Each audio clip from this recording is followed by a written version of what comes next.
Hello everyone, welcome to my channel. I am here to help you today. I know you use this video to fall asleep, so before that, like the video and subscribe to the channel. Also, where are you from and what time are you watching? Now get comfortable and relax. Case 1. Cody Josiah Bigsby was born on January 12, 2018, to parents Dina Abdul Karim and Corey Jamar Bigsby of Hampton, Virginia. The couple already had another son and went on to have a total of 4 children in a span of 3 years, including a set of twin boys born after Cody.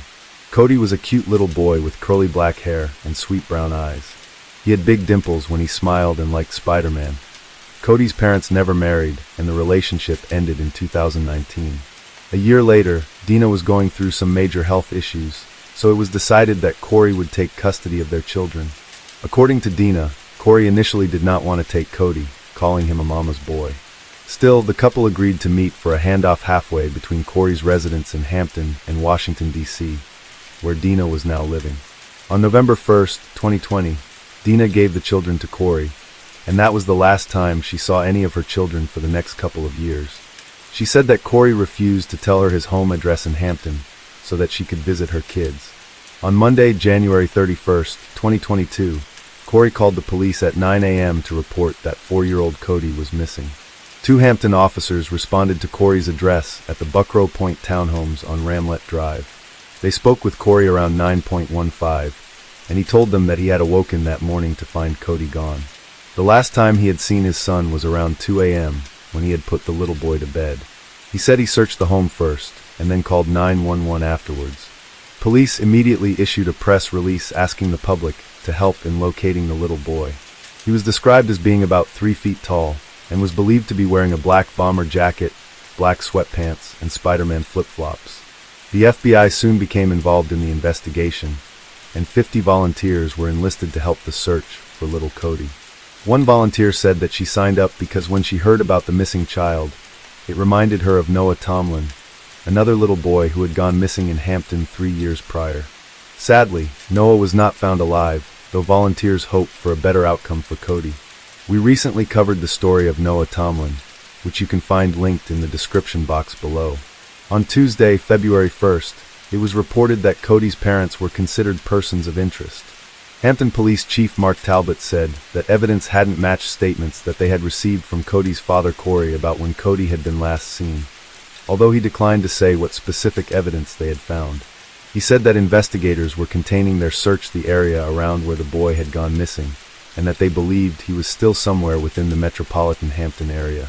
Chief Talbot also confirmed that teams were searching the water in the area, but he did not say where.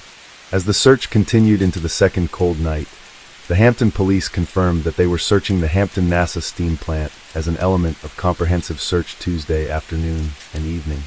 The steam plant was a facility near Wythe Creek that incinerates waste to produce energy, and it's the same facility where 2-year-old Noah Tomlin's body was eventually found in 2019. Now, when we covered that story, we noted then that the Hampton police knew to automatically begin searching landfills nearby when children go missing. Apparently, that grim assumption was still in place when Cody was reported missing. The police also used social media to try to gain clues. Hampton police tweeted a series of questions, including, "Do you know Cody, his father Corey, or his siblings? And have you seen Cody, his father Corey, or his siblings since Christmas? And do you live in Buckrow Point Apartments and have a Ring doorbell or other surveillance cameras?" Anyone who responded yes to these questions was asked to contact the FBI. During a press conference, Chief Talbot said that although Cody's father and mother were both considered persons of interest, there was still no information that made police believe Cody Bigsby was abducted. If there was evidence that the little boy had been taken by someone, that would trigger an Amber Alert. However, he also didn't think that Cody had simply just wandered off on his own. When asked if he thought that Cody was still alive, Chief Talbot said, "We will work as if he's out there waiting for us to find him." The police confirmed that Cody's father was being cooperative and still talking to investigators. A news station spoke to his sister, Tandalea Butler. When asked about Corey's statements not adding up, she said, "I know my brother loved his children. When it came to him chastising his children, he was a cream puff. The most he would do is raise his voice. He didn't put his hands on his children." She was adamant that there was no way that her brother would harm his children. She said, "Not a chance. I don't believe it for a second. They're going to have to prove it, because I know my brother. I know my brother, and I know it's not true. It is not true. On Wednesday, police held another press conference during which they confirmed that Cody's father had been at the police department willingly since Monday, and that he was a person of interest. At the time, the police declined to comment on whether there was a history of neglecting Cody's family. Cody's other siblings have been removed from the home and were safe. Meanwhile, Wavy TV 10 News had uncovered police reports from 2018 when Cody's mother had made an assault allegation against Cody's father. In the report, Dina told police that during a fight, Corey had threatened to kill her. When she defended herself by grabbing a knife, Corey bit and choked her. The charge was ultimately null prost, meaning it would not proceed in court unless further evidence comes to light. An official source told the news that the reason for doing so is because the victim, Cody's mom, refused to cooperate or appear in court multiple times. On February 3rd, it was announced that Cody's father, Corey, had been officially taken into custody on 7 counts of child neglect. The charges were related to incidents going as far back as December, but whether or not these charges were related to Cody's disappearance was not confirmed. According to the arrest report, Corey confessed to leaving the children alone for over 3 hours on December 13, 2021, so he could go by a vehicle in Norfolk. The 3 youngest children were left home alone during this transaction. The children were left without a means or ability to communicate with emergency services. There was no indication that a babysitter was watching the children, all of whom were under the age of 6. Corey also told the detective that the children were too much of a burden to take out with him when he leaves his home. A similar incident happened on January 25th when he left the children alone for 2 hours while he visited several locations, as this was just a few days before Cody was reported missing. Corey's attorney, Jeff Ambrose, made sure to stress that these charges were not connected to the disappearance of 4-year-old Cody. Attorney Ambrose also said that Corey has not been at the police department for the past 4 days voluntarily, and that he had been denied an attorney when he first asked for one on Monday. Chief Talbot was asked about this at a press conference and responded that Corey was a capable man who had every opportunity to ask for an attorney. He did not make such a request. If he did make that request, we would have honored it. He went on to say, Mr. Bigsby is a 43-year-old man who's had a full career in the Army. He seems to be quite intelligent, he seems to be quite capable, and part of that capability seems to be understanding his rights. At no time did he request to see an attorney. Had he made such a request, we would have honored that request. Chief Talbot did say that Corey's arrest would allow the investigation to get more intense, and that the FBI provided his team with an extensive amount of forensic data. He stressed that Corey's arrest was not the conclusion in the search for Cody. However, he also said each day it becomes harder and harder to believe that Cody Bigsby is alive and well. On February 5th, nearly a week after Cody went missing, volunteers gathered again to continue the search. On that cold Saturday morning, community members searched a wooded area near Cody's home. They hiked through thorns and mud, some armed with machetes to help cut through the dense brush. A couple of people used drones while others searched bodies of water in an abandoned storage unit. The volunteers also planned to search again the following morning, ahead of a candlelit vigil planned for that Sunday night. However, their searches proved to be in vain. At the vigil, dozens of people met at the soccer fields near where Cody lived. They lit candles, held balloons, sang, and prayed for Cody's safe return. On February 8th, Corey was denied bond, a decision that his attorney planned to appeal. Meanwhile, a huge sign was placed near the apartment complex where Cody lived, placed there by a neighbor. In large, colorful letters, it read, "Cody, come home." The neighbor who placed the sign said it's hard to explain to her own children what happened to Cody. So she hoped that the sign would bring a positive light to all the children who live here. On February 12th, a boy's blue jacket was found in a field behind the apartment where Cody lived. Police, along with a forensics unit, responded to the location and retrieved the jacket. Tire tracks were also found in the field next to where the jacket was found. Although the outcome for Cody did not seem hopeful, the community continued to show support and love for the missing little boy. A sparkly box decorated for Valentine's Day was placed along a fence at a nearby soccer field, and well-wishers were encouraged to leave a Valentine's card for Cody. By Valentine's Day, the fence was lined with balloons, flowers, and other remembrances for Cody. A Facebook group dedicated to Cody gained tens of thousands of members, including people from all over the world who were eager to find out any news about Cody's disappearance. Cody's mother, Dina, released a statement to the news which read, "At this present time, I do not wish to take part in any telephone, television, or social media interviews. My reluctance is based on the upcoming trial, and the questions asked are questions that will be addressed in court. In addition, I've been advised by legal counsel not to address the public. However, I would like to speak to the support of the community. I sincerely appreciate all the volunteers, rescue workers, police, FBI, news reporters, the community at large, family, friends, and everyone who's showing love and support for Cody. It truly warms my heart.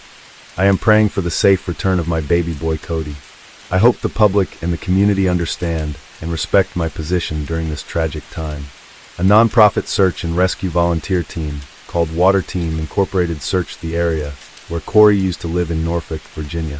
The volunteer team had received calls from neighbors living there pointing them to the area. Members scoured the area, but again, there were no new clues found to indicate what happened to little Cody. Later in February, Hampton Police Chief Talbot held a press conference where he admitted that detectives who initially interviewed Corey had mishandled the investigation. This admission came just days after Chief Talbot had insisted that Corey had not asked for an attorney. As it turns out, Corey had come to the police station after initially reporting his son missing, and at 10 p.m. that night, investigators gave him a lie detector test that went on for hours. Around 4 a.m., Corey and a police detective got into a shouting match over one of the results, and during that exchange, Corey indicated twice that he wanted legal counsel. However, the interview continued and Corey ultimately stayed at the police station for another 2.5 days without an attorney. Once Chief Talbot was made aware of the issues with the interview, he immediately launched a full audit of nearly 100 hours of recorded interactions between police and Corey. That audit showed that investigators had read Corey the Miranda warning at least twice, first when he was initially questioned and again before a federal agency administered the polygraph test. He waived those rights until he requested an attorney for the first time around 4:13 a.m. on February 1st. Talbot said that his assessment was that Corey's desire for legal counsel should have been honored, and they weren't. However, the police declined to say specifically how Corey made his request or which exact words were used. Eventually, the lead detective was placed on administrative leave, but police have said that there were no issues with statements that Corey made before he asked for a lawyer. Chief Talbot did not think the current charges against Corey would be affected by this error. In July, it was announced that Corey had been indicted on 30 counts by a grand jury. These charges included 15 charges of child neglect for leaving his children home alone. There were also 4 more charges of alleged CA, and 2 additional child neglect charges in connection to those CA charges. 2 misdemeanor charges were also added for failure to secure medical attention for an injured child. Court documents from Hampton Circuit Court showed that Corey had left 1 or more of his young children home alone on 7 different occasions. They also stated that the children were left alone long enough for it to be considered a reckless disregard for human life. Documents also showed that he neglected to care for at least one of his 4 children on December 13th through the 15th, again on December 28th, on January 11th and 25th, and once more on February 1st, the day after Cody was reported missing. The court also alleged that Corey committed an act against a child that was so gross, wanton, and culpable as to show a reckless disregard for human life. Charges from February 1st also included 2 misdemeanor charges for failure to secure medical attention for an injured or battered child. Corey had been denied bond for the 5th time, and his case was going to go to trial. With the new charges, he could face up to 162 years in prison. However, as before, none of these charges were directly related to the disappearance of his son Cody. In July, Cody's extended family spoke publicly for the first time, both to offer a $25,000 reward for information about Cody's whereabouts and to defend Cody's father Corey. His uncle said the police department holding Corey during the initial interview was like kidnapping, that the department stacked up charges to cover up for their wrongdoing. He said, "I thought it was innocent until proven guilty. But if you look at Corey's case, Corey is guilty, according to Hampton, Virginia, until he proves himself innocent. I thought the law worked the other way." Corey's aunt said that her nephew had never been in any trouble, saying he's a provider, he's a good dad, he's not this villain that you think. She went on to echo the sentiments of other family members, that they have no idea where Cody is, but that he isn't dead. She said, "As I prayed and asked the Lord, he told me Cody was alive." Corey's sister said that she waited outside the police department while Corey was being interviewed, and that she was told he was free to leave anytime he wanted to. She disagreed with that last statement, saying there's no way he's free to leave and doesn't want to leave. Even if he wants to help you find his son, he would want to do it from home, around people that love him. She also claimed that the department denied Corey's right to counsel, held him for 4 days without food or water, and attempted to get a false confession. She said, "When you go to report your child missing, it's unfortunate that you have to be concerned that you're going to be prosecuted, especially as a black male in this country." She also said that Corey's other children were currently in the foster care system, and that the family has been unable to make contact with them. She said the family members are being vetted, and that the process could take months. She said, "I just believe that the Hampton Police Department is trying to cover up for them not doing their part." Corey's child neglect trial was supposed to be held in November, but it was delayed, and his attorneys asked for a mental health evaluation. In January of 2023, a year after Cody went missing, there were still no answers. The chain-link fence with his makeshift memorial still held cardboard signs and stuffed animals, evidence that the community had not forgotten this little boy. Hampton Police Chief Mark Talbot says he's dealt with hundreds of missing people throughout his career, and that this one sticks with him. Speaking about little Cody, Chief Talbot said, "We became intimately familiar with how he lived his life. We become intimately familiar with the trauma he experienced while he was living, the kind of deprivation he experienced in his short life. We learn those things through the course of the investigation process. It's deeply traumatic." Although the community remained hopeful, Chief Talbot was more realistic, explaining, "Through the investigative process, we've encountered a number of things that make us think at this point, very unlikely that Cody Bixby is alive. But also, being alive leaves traces on the world. He isn't available. We can't see him. We haven't heard from him. There's no evidence anyone has spoken to him on the phone or has seen him on video. Haven't seen a photo of him. If he were alive, I think we would know it. If there's no evidence of a human being, especially under these circumstances, if he can't care for himself, he would have to be in the care of somebody else. There's no evidence of that. There never was from the very start." Still, Chief Talbot said that they were not giving up. Gets a briefing every week about the investigation, and has since the start of the case. He said, "We've done a lot we can't talk about, and we believe ultimately the work that we have done, and will continue to do, is leading somewhere very important." Despite the grim unlikelihood of finding Cody alive, volunteers continued to search the area with the same determination that they had a year before. Of the searchers, Chief Talbot said, "I know that we searched every location that we thought reasonably could be the spot of some evidence of something we could use to find out what happened or evidence of Cody or his remains. We searched all those areas. I don't think they are wasting their time. I also do not think it's likely they will find anything useful." Based on a statement Corey made while locked up at the Hampton Roads Regional Jail, "We searched an outdoor area in Maryland near Washington several months prior, but that didn't turn up any leads about Cody's whereabouts either." Investigators also said that the search has been hampered by the fact that Corey didn't have a traditional cellular phone plan that would allow them to gain access to his movements in the days leading up to Cody's disappearance. Instead, he used phones that would only occasionally be hooked up to the free wireless services. An aunt told investigators she talked to Cody by phone about 13 months before he went missing, on either Christmas or Thanksgiving in 2020. As far as investigators can tell, that's the last time anyone besides his father talked to Cody. Neighbors have said Cody and his 3 brothers hardly left the house. The children weren't going to school and didn't have any babysitters. In March of 2023, Corey was transferred to Eastern State Hospital for restorative services and a mental health treatment following a psychiatric evaluation by a court-appointed doctor. This order came after 3 different doctors evaluated Corey and gave differing opinions on his competency to stand trial. After the hearing about this move, Corey's family and attorney said that they believed his declining competency was due to his incarceration, the jail conditions, and the stress of his child being missing. Corey's family said that they believe Cody is still alive, but believe he had been trafficked. They said Hampton police had not done enough to locate the missing boy. Corey's sister said, "I believe in my heart. I know Cody is alive, but I believe he's being trafficked somewhere. I believe that my nephew is alive, and one day he'll be returned." Licensed clinical psychologist William McKenna evaluated Corey on May 30th and determined that he was competent to stand trial. Finally, In early June of 2023, Corey Bigsby was indicted by a grand jury on charges of homicide and concealment of a dead body. According to the indictment, Corey was being charged for the death of his son, which happened on or about June 18, 2021, about 7 months before Cody was reported missing. Details were not initially released about what evidence led the investigators to this particular time of death. Corey's sister asserted that the timeline doesn't match up with the last time she saw Cody.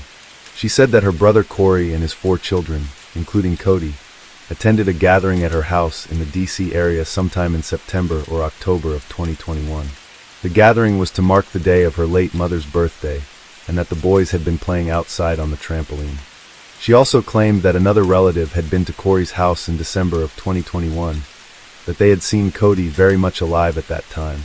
Now, it came as a surprise that on June 21st, Corey was granted bond and released from jail.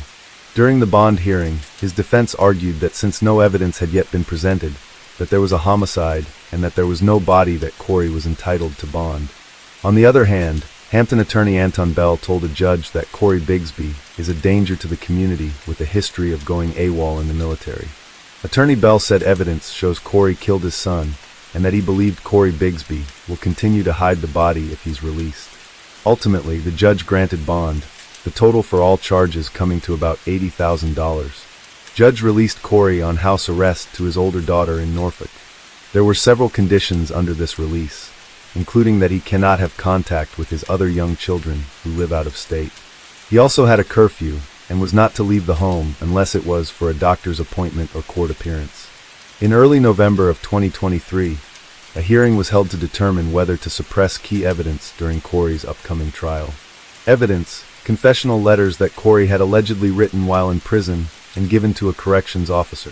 The first letter came on or around August 3, 2022, when Corey got a corrections officer's attention in the early morning and asked him to write a confession letter. The officer became emotional when he read this letter aloud in court, which said, "Found my son unresponsive, tried to give CPR, could not revive him, tried several times. I begged God to save him. I decided to walk outside and spoke with God. Back to the house, checked on my son to see if he was breathing, and tried a long time to realize he was not coming back. I put him in a trash bag and put him in my car, which sat for 3 days." The letter also stated that he then drove his son's body to Garrett A. Morgan Boulevard, a road in Maryland. The officer wrote down this confession, had Corey sign it, then went to get a supervisor. The nighttime supervisor said that the officer was distraught and crying when he brought her the confession. She then went to Corey's cell herself, turned on her body camera, and asked Corey to write his confession down himself. In this letter, Corey wrote, "I, Corey J. Bigsby Sr., am confessing that on January 30th, 2022, I stepped outside of my apartment to get some items out of my car to wash clothes. And when I returned, I found my son, Cody Josiah Bigsby, laying at the bottom of the steps unresponsive. He must have fallen. I then tried to revive him by administering CPR several times over and over until I couldn't anymore. Then I prayed. I stepped outside for a few minutes and talked to God as I prayed. I asked God to allow my son a second chance, and I administered CPR again but got no response, so I panicked and prayed. After that, I placed him into a trash bag and I placed him in the back of my truck. On the 21st of January, around 3:30 a.m., I took him to Garrett A. Morgan Boulevard and placed him into a receptacle bin. After I realized it was a trash can, I took him out and put him into a hole I dug beside a tree inside the tree line. He has tape around his ankles and wrist, a cowboy rug under him, Beats headphones in his ears. I then ate and placed his bike in some trash after I ate at the scene. Another jail officer testified Corey handed her a piece of paper on Christmas of 2022. Said Corey buried Cody after finding him unresponsive on January 31st, 2022. Another confession was found in a notebook in Corey's cell, saying he hit Cody on the head on the floor on June 18, 2021, hit him with fists, put him in the bathtub, then in a fridge before burying him. The defense argued in the hearing that Corey made these statements because of the way he was being treated at the jail and the police station. Cody's lead attorney, Amina Matheny Willard, argued that the statements should have been thrown out because Cody was suffering from trauma brought on by police interrogation that began the day he reported Cody missing. Ultimately, the judge determined that these written confessions were admissible in court for Cody's trial, which was set to begin in early March of 2024. Sadly, in February of 2024, a notice was placed on Cody's memorial fence, notifying people that the memorial was going to be removed. Mourners had asked to keep the memorial up longer, and they were told that it would remain for the 2-year anniversary of Cody's disappearance. Would come down now that someone had been charged with his death. Well-wishers were advised to take down any items they wanted to keep, and the rest would be placed in storage until claimed. Neighbor Nancy Strickland, who had organized many of the memorials for Cody, said, "It breaks my heart that we have to take it down. They can take the fence, but they can never take your memory from me. I love you, Cody Bigsby." Corey's trial began on March 6, 2024. During the trial, Cody's mother, Dina, testified that the last time she saw her little boy alive was when she dropped him off with his father in November of 2020. At the time, Cody was just shy of 3 years old. Dina said she was hospitalized for part of 2020, so she and Cody's father, Corey, met at a 7-Eleven halfway between Hampton and Washington, D.C. for Dina to turn Cody and his brothers over to Corey. But after that, Corey would hardly ever let her speak with her sons. They had made a co-parenting agreement in which she thought the children would spend time at both homes, but that never happened. She said that Corey never gave her his address, and that her phone calls, emails, and texts, which she typically sent several times a month, usually went unreturned. She said, "For the most part, I was ghosted." Dina testified that in early 2021, just a few months before Cody was allegedly killed, Corey sent her an email saying that 3-year-old Cody was inappropriately touching his twin younger brothers, who at that point were 1.5 years old. The email from Corey said, "He's still doing the same stuff, and that Cody needs to come back to you because I don't want to severely hurt him," adding that he needs to see a psychiatrist. Cody never did go back to live with his mother, but Corey sent her a picture of the boy a couple months later on June 14, 2021, the twins' birthday. Dina told the jurors that she was pretty much only able to speak with them on their birthdays. A prosecutor showed Dina the picture of Cody taken about a week before he would have been killed. Dina grew emotional, and it didn't look like the boy she knew. She said he was a laughing, joking, loving child, no issues at all, only love. But in the picture, Dina said he looked sad and frightened. Dina also testified that on January 15, 2022, the day after Cody's 4th birthday, she sent Corey an email that asked, "Where are my kids, Corey?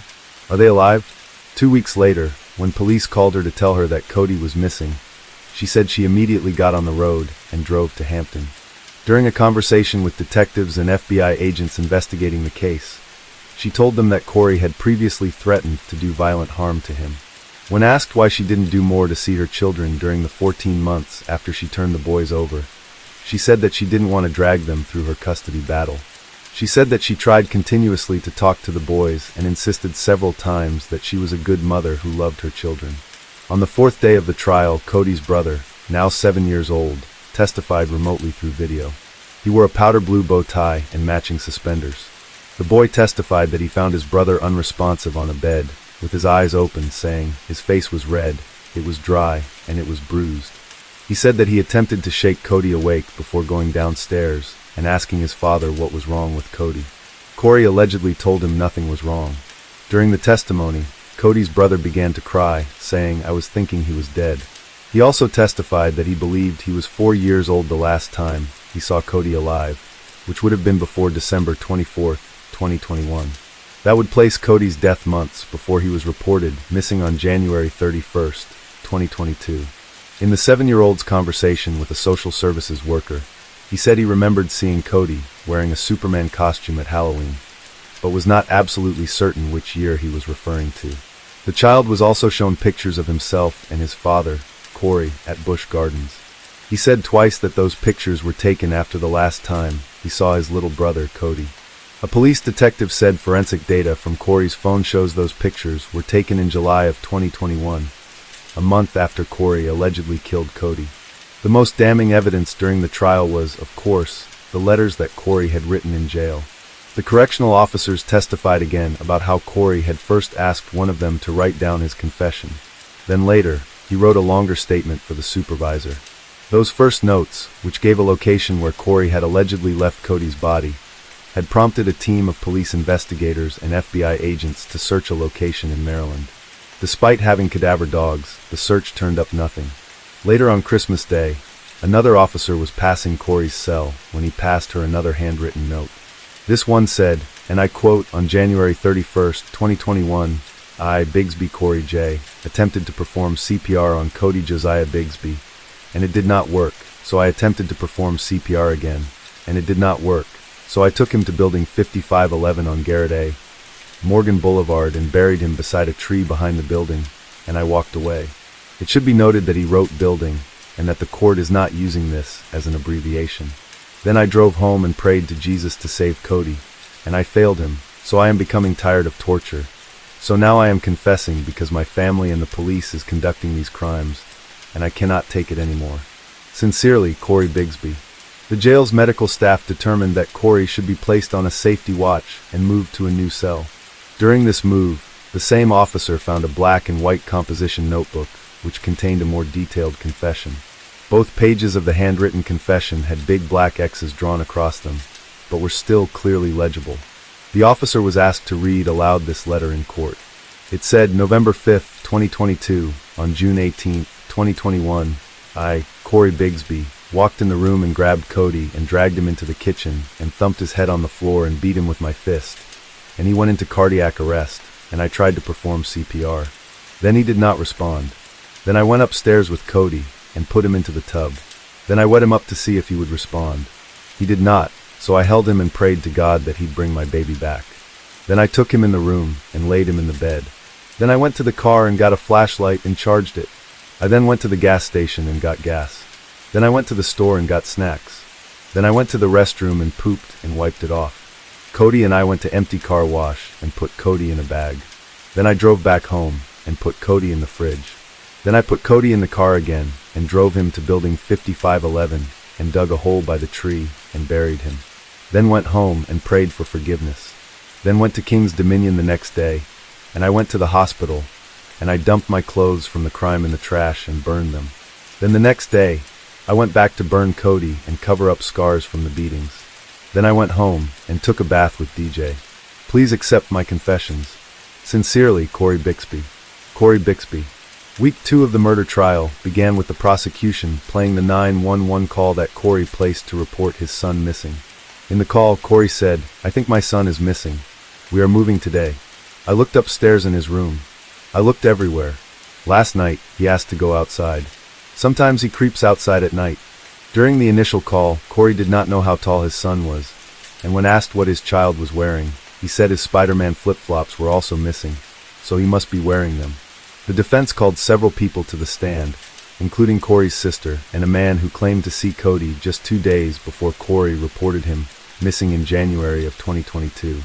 During closing arguments, prosecuting attorney Anton Bell said to the jury, "He beat that child with his fists and dumped the child like he was trash. You have the ability to bring to Cody what no one else can bring, and that's accountability."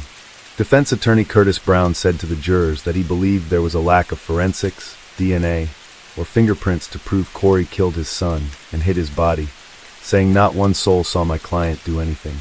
Prosecutor Bell was able to counter this by saying Cody's eyes were open when his brother found him, so the last image he saw was his dad beating him. The trial wrapped up on March 12, 2024. The jurors took over 2 hours to reach a verdict. Corey was found guilty on both counts, second-degree homicide and concealing a body. Hampton Police Chief Jimmy Weidman, who took over when Chief Mark Talbot left the position for another job in 2023, said that even with the guilty verdict, the search for Cody's body will continue. He said, "Our work isn't done. We still have to look for and recover Cody. Our efforts won't cease until that is accomplished." After the trial, Corey was interviewed at the Western Tidewater Regional Jail in Suffolk, where he maintained his innocence. He said, "I don't know what happened. All I know is, of course, he had to wander away. But did someone take him? I wouldn't know." He claimed that the written confessions were coerced out of him by jail guards, who denied him showers, food, his commissary money, and internet time. Tonight, Bigsby maintains his innocence. Angelica Rentock is in the studio after speaking with him exclusively at the Western Tidewater Regional Jail. Corey Bigsby and I spoke for around half an hour.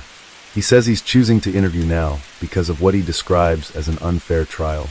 And following Bigsby's conviction yesterday, people in the community, especially those who spent so much time searching for Cody, still have unanswered questions.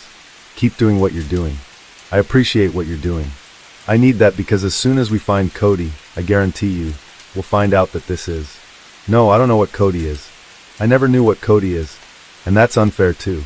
How are you going to say that I confessed to something? If I confess to it, then I'm telling you, hey, this is where my son is. You should have been able to go get him then, and it should have been over. You should have been able to prove hard facts that I killed my son.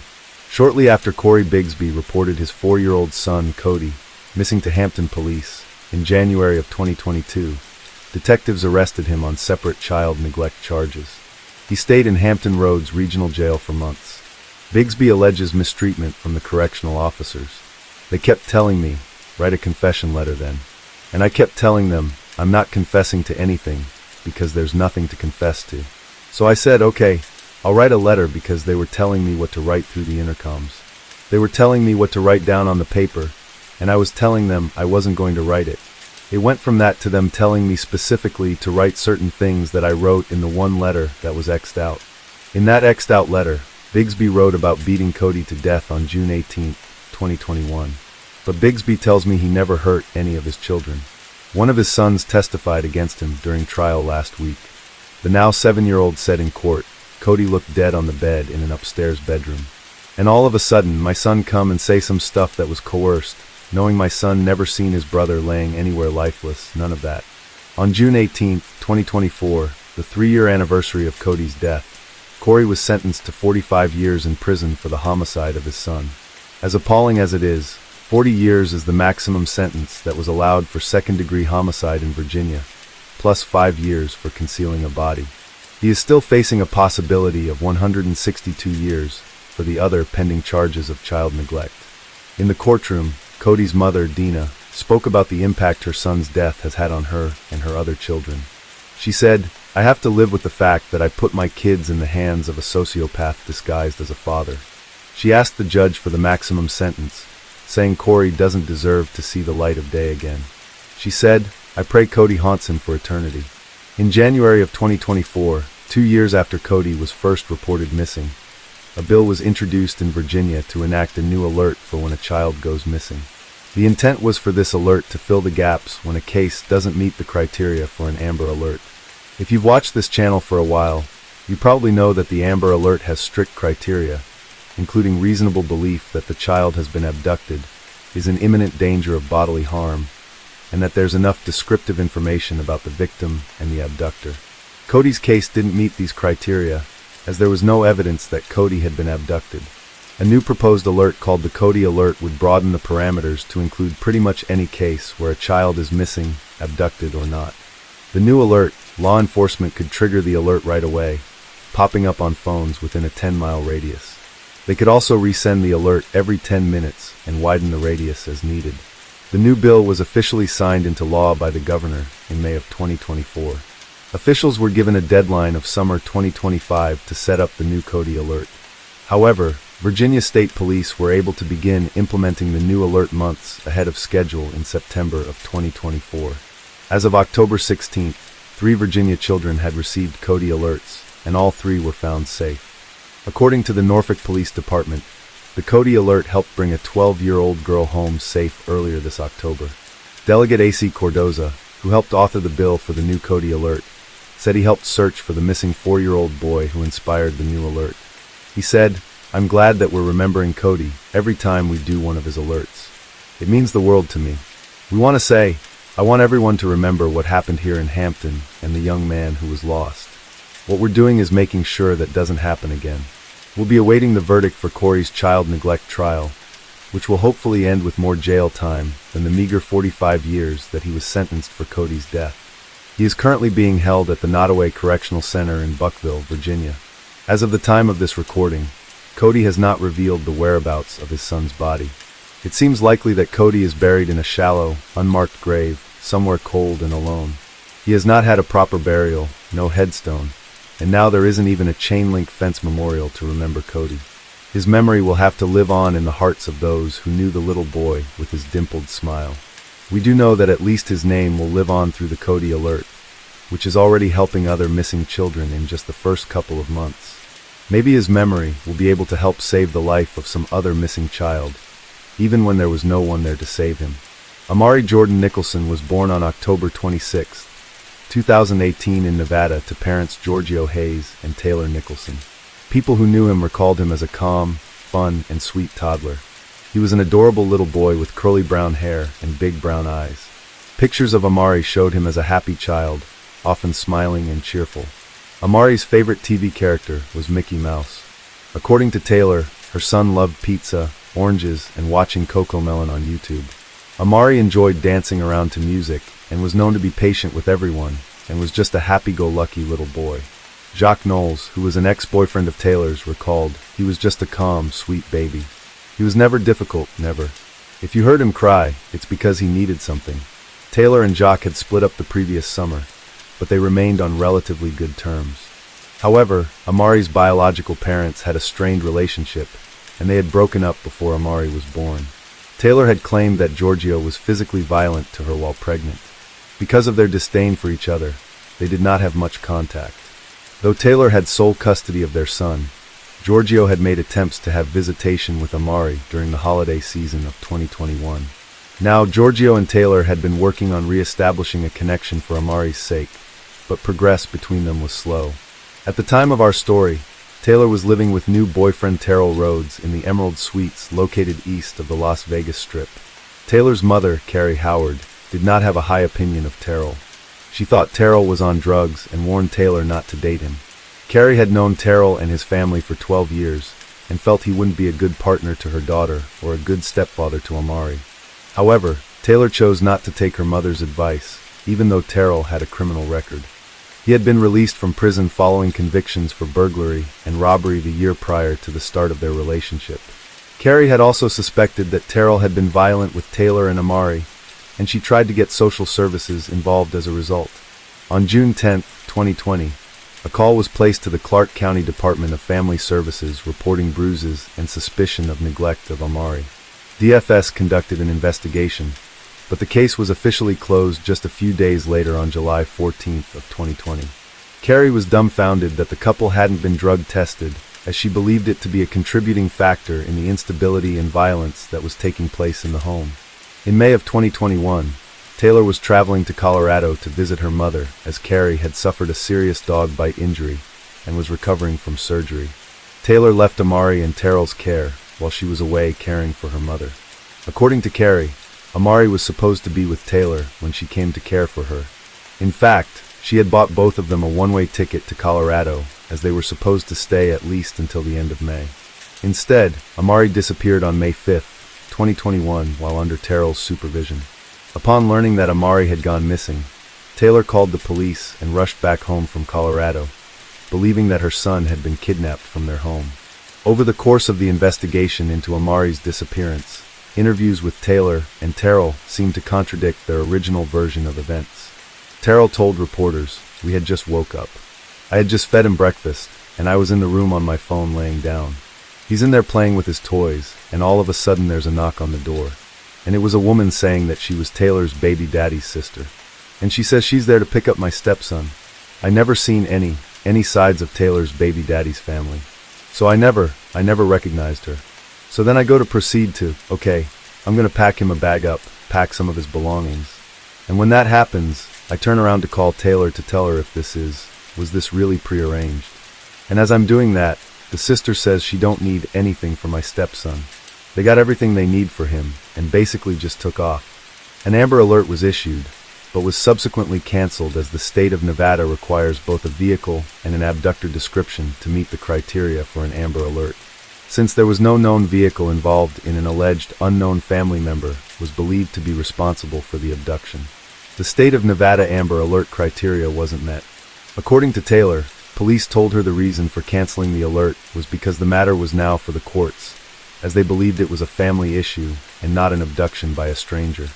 When the reporter questioned Terrell as to why he would let Amari be taken by someone he didn't know, he replied that Taylor told him someone would be there to collect Amari, but he just didn't know who.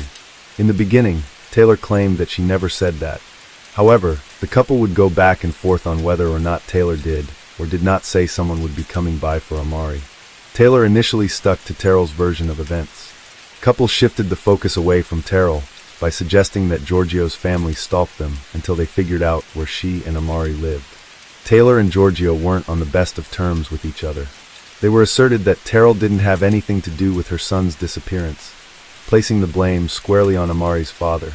Taylor would also complain to a reporter that Giorgio was getting media attention without playing a meaningful role in his son's life. Taylor continued to stand by Terrell and came to his defense when rumors began to fly and the public began to look more closely at him. She told reporters it's inaccurate. It's a bunch of strangers just reading comments and not understanding the situation, not understanding the background, and just trying to put their 2 cents into it when it's all inaccurate. All this negative, hateful energy of pointing fingers at me and him can be put into trying to find our baby and bring him home instead of causing more drama. I mean, we're hurting enough. We're all distraught over this. We're a complete mess breaking down. Despite the public suspicion, Taylor would not waver in her support of Terrell. The kidnapping narrative began to crumble, however, when Taylor later admitted to reporters that she and Terrell had been arguing prior to her leaving for Colorado. She said that telling him someone would be by to pick up Amari was basically an empty threat meant to annoy him. She hadn't been specific about when or even if a pickup would occur. Terrell was upset about Taylor leaving for Colorado, and there were whispers of an impending breakup before Taylor had even left. Taylor had then acknowledged to reporters that the situation was confusing and would lead people to believe that she and Terrell were lying about the events that took place. The couple's conflicting stories of the events were putting eyes on them both, not just Terrell. People were looking closer at Taylor now. Despite the incongruence at that time, Taylor still maintained that Terrell had nothing to do with her son being missing. When the news reached Carrie, she was quite upset with her daughter. Taylor hadn't contacted her to tell her what had happened, and Carrie had to hear the news from her own father. The grandmother was beside herself with grief that Taylor had left Amari in Terrell's care.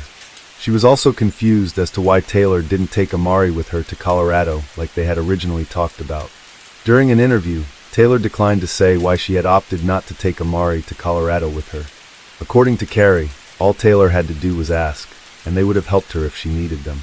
A rift had regrettably began to form between the two, and it didn't appear that mother and daughter had much contact during the investigation.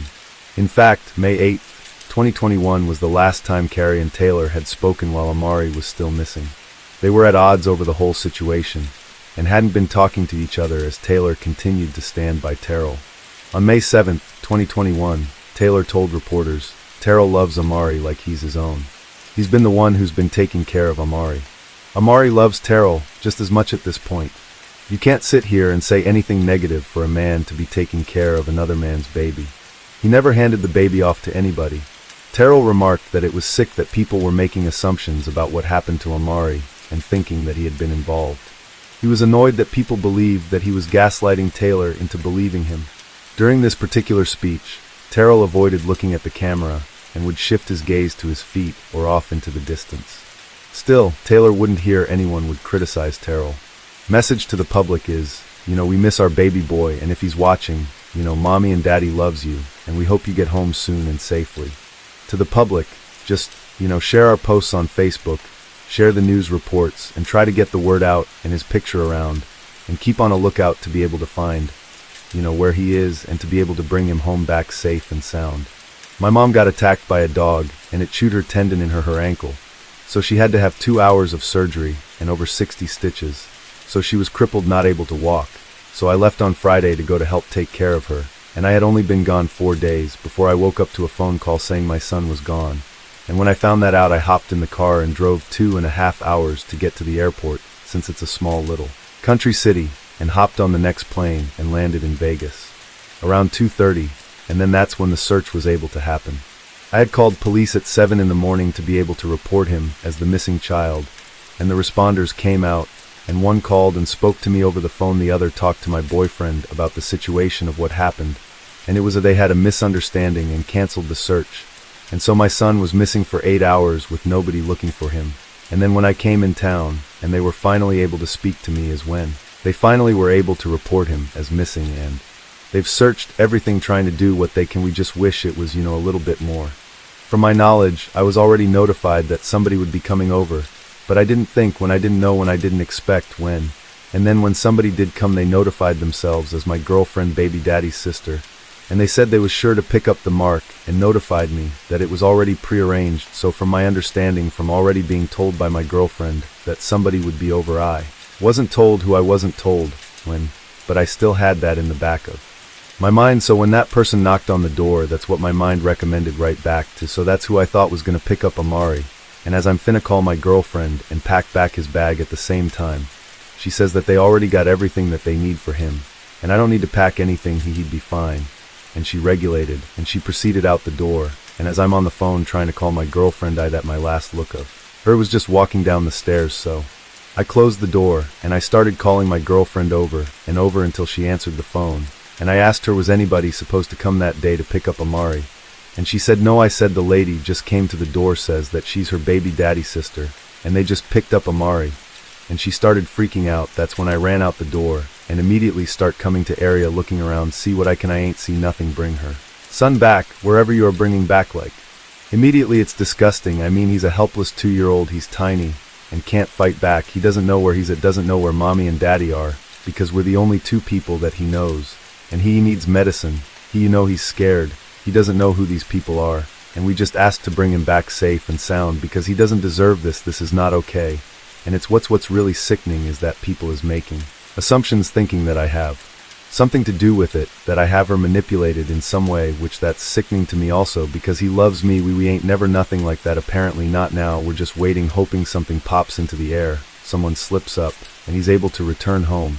So we're gonna try to plan out a search party for him and see how that works out. We're gonna do the best we can and do whatever we can to find him. We're gonna create the search party on Facebook, in a Facebook event. It's gonna be public, and we try to advise anyone who's free, not doing anything, to come out and try to help us find him, comb through the city, see if he's anywhere in sight. We have a few ideas where he could be, and the police are just saying that it's an ongoing investigation, so they're not able to share much, and we can't share all the details either, because it's still ongoing, and we don't want to interrupt the process of trying to find him, and so we're just waiting and trying to figure this out on our own as well. All right, thank you guys. Now, how Taylor's side of the family came across in the media was chaotic at best, while Durjo's side of the family came across quite the opposite, clear and proactive. Durjo's sisters Yolanda Everett and Dyrika Perryman were careful in their comments regarding Taylor.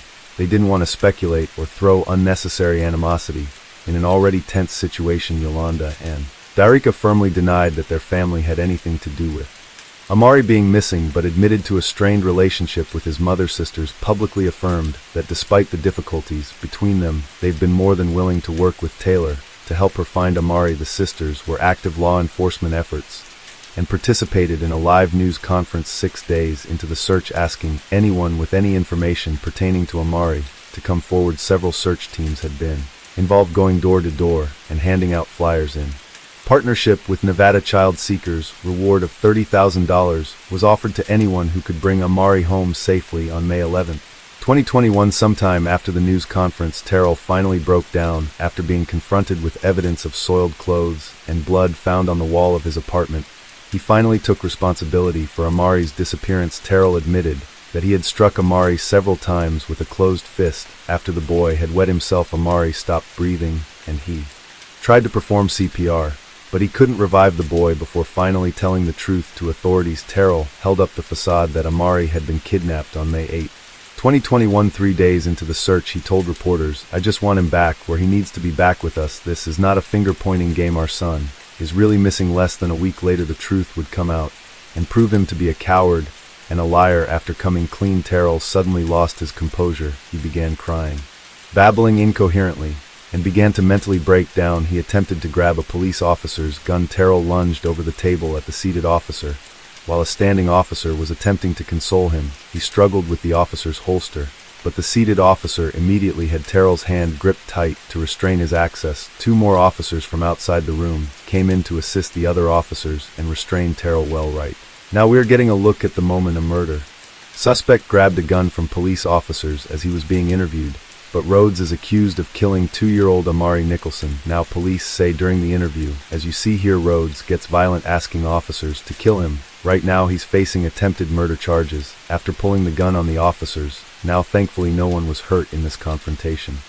The grand jury evidence also shows the map that Rhodes drew allegedly pointing officers to Amari's body. According to court documents, Rhodes told officers that he killed Amari after he wet his pants. Terrell was arrested and charged with first-degree murder, 2 counts of attempted murder, 4 counts of assaulting a police officer with a deadly weapon, and 4 counts of resisting a police officer with a deadly weapon. Clark County Sheriff Joe Lombardo was shown where to find Amari's body during the confession. However, Terrell hadn't been completely honest in regards to what he had done with his body at that time.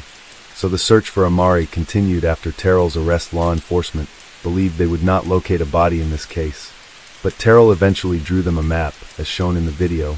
On May 12, 2021, Amari's body was found buried in a shallow grave at Paradise Road and East Twain Avenue, near a brick wall between Siegel Suites and McDonald's. This location was right around the corner from the complex they were living in. Some reports have suggested that Amari was found in a dumpster. Terrell has not spoken publicly to reporters since his official arrest. When Carrie found out what Terrell had done, she told the reporters she didn't think Terrell would go as far as to end Amari's life, but she wasn't shocked that he had done so. After all, Carrie had spoken against the relationship from the start and had called for an investigation into suspected violence in their home. The previous year, midday, the mother of a 2-year-old allegedly murdered by her boyfriend, opening up about her heartbreaking loss. Marie Nicholson's body was found earlier this week near Paradise in Twain. Taylor Nicholson says right now she's trying her best to cope and remember the good times with him being gone. You know, it's getting difficult. You still see him running around, you still see everything, you still hear everything, and now we just gotta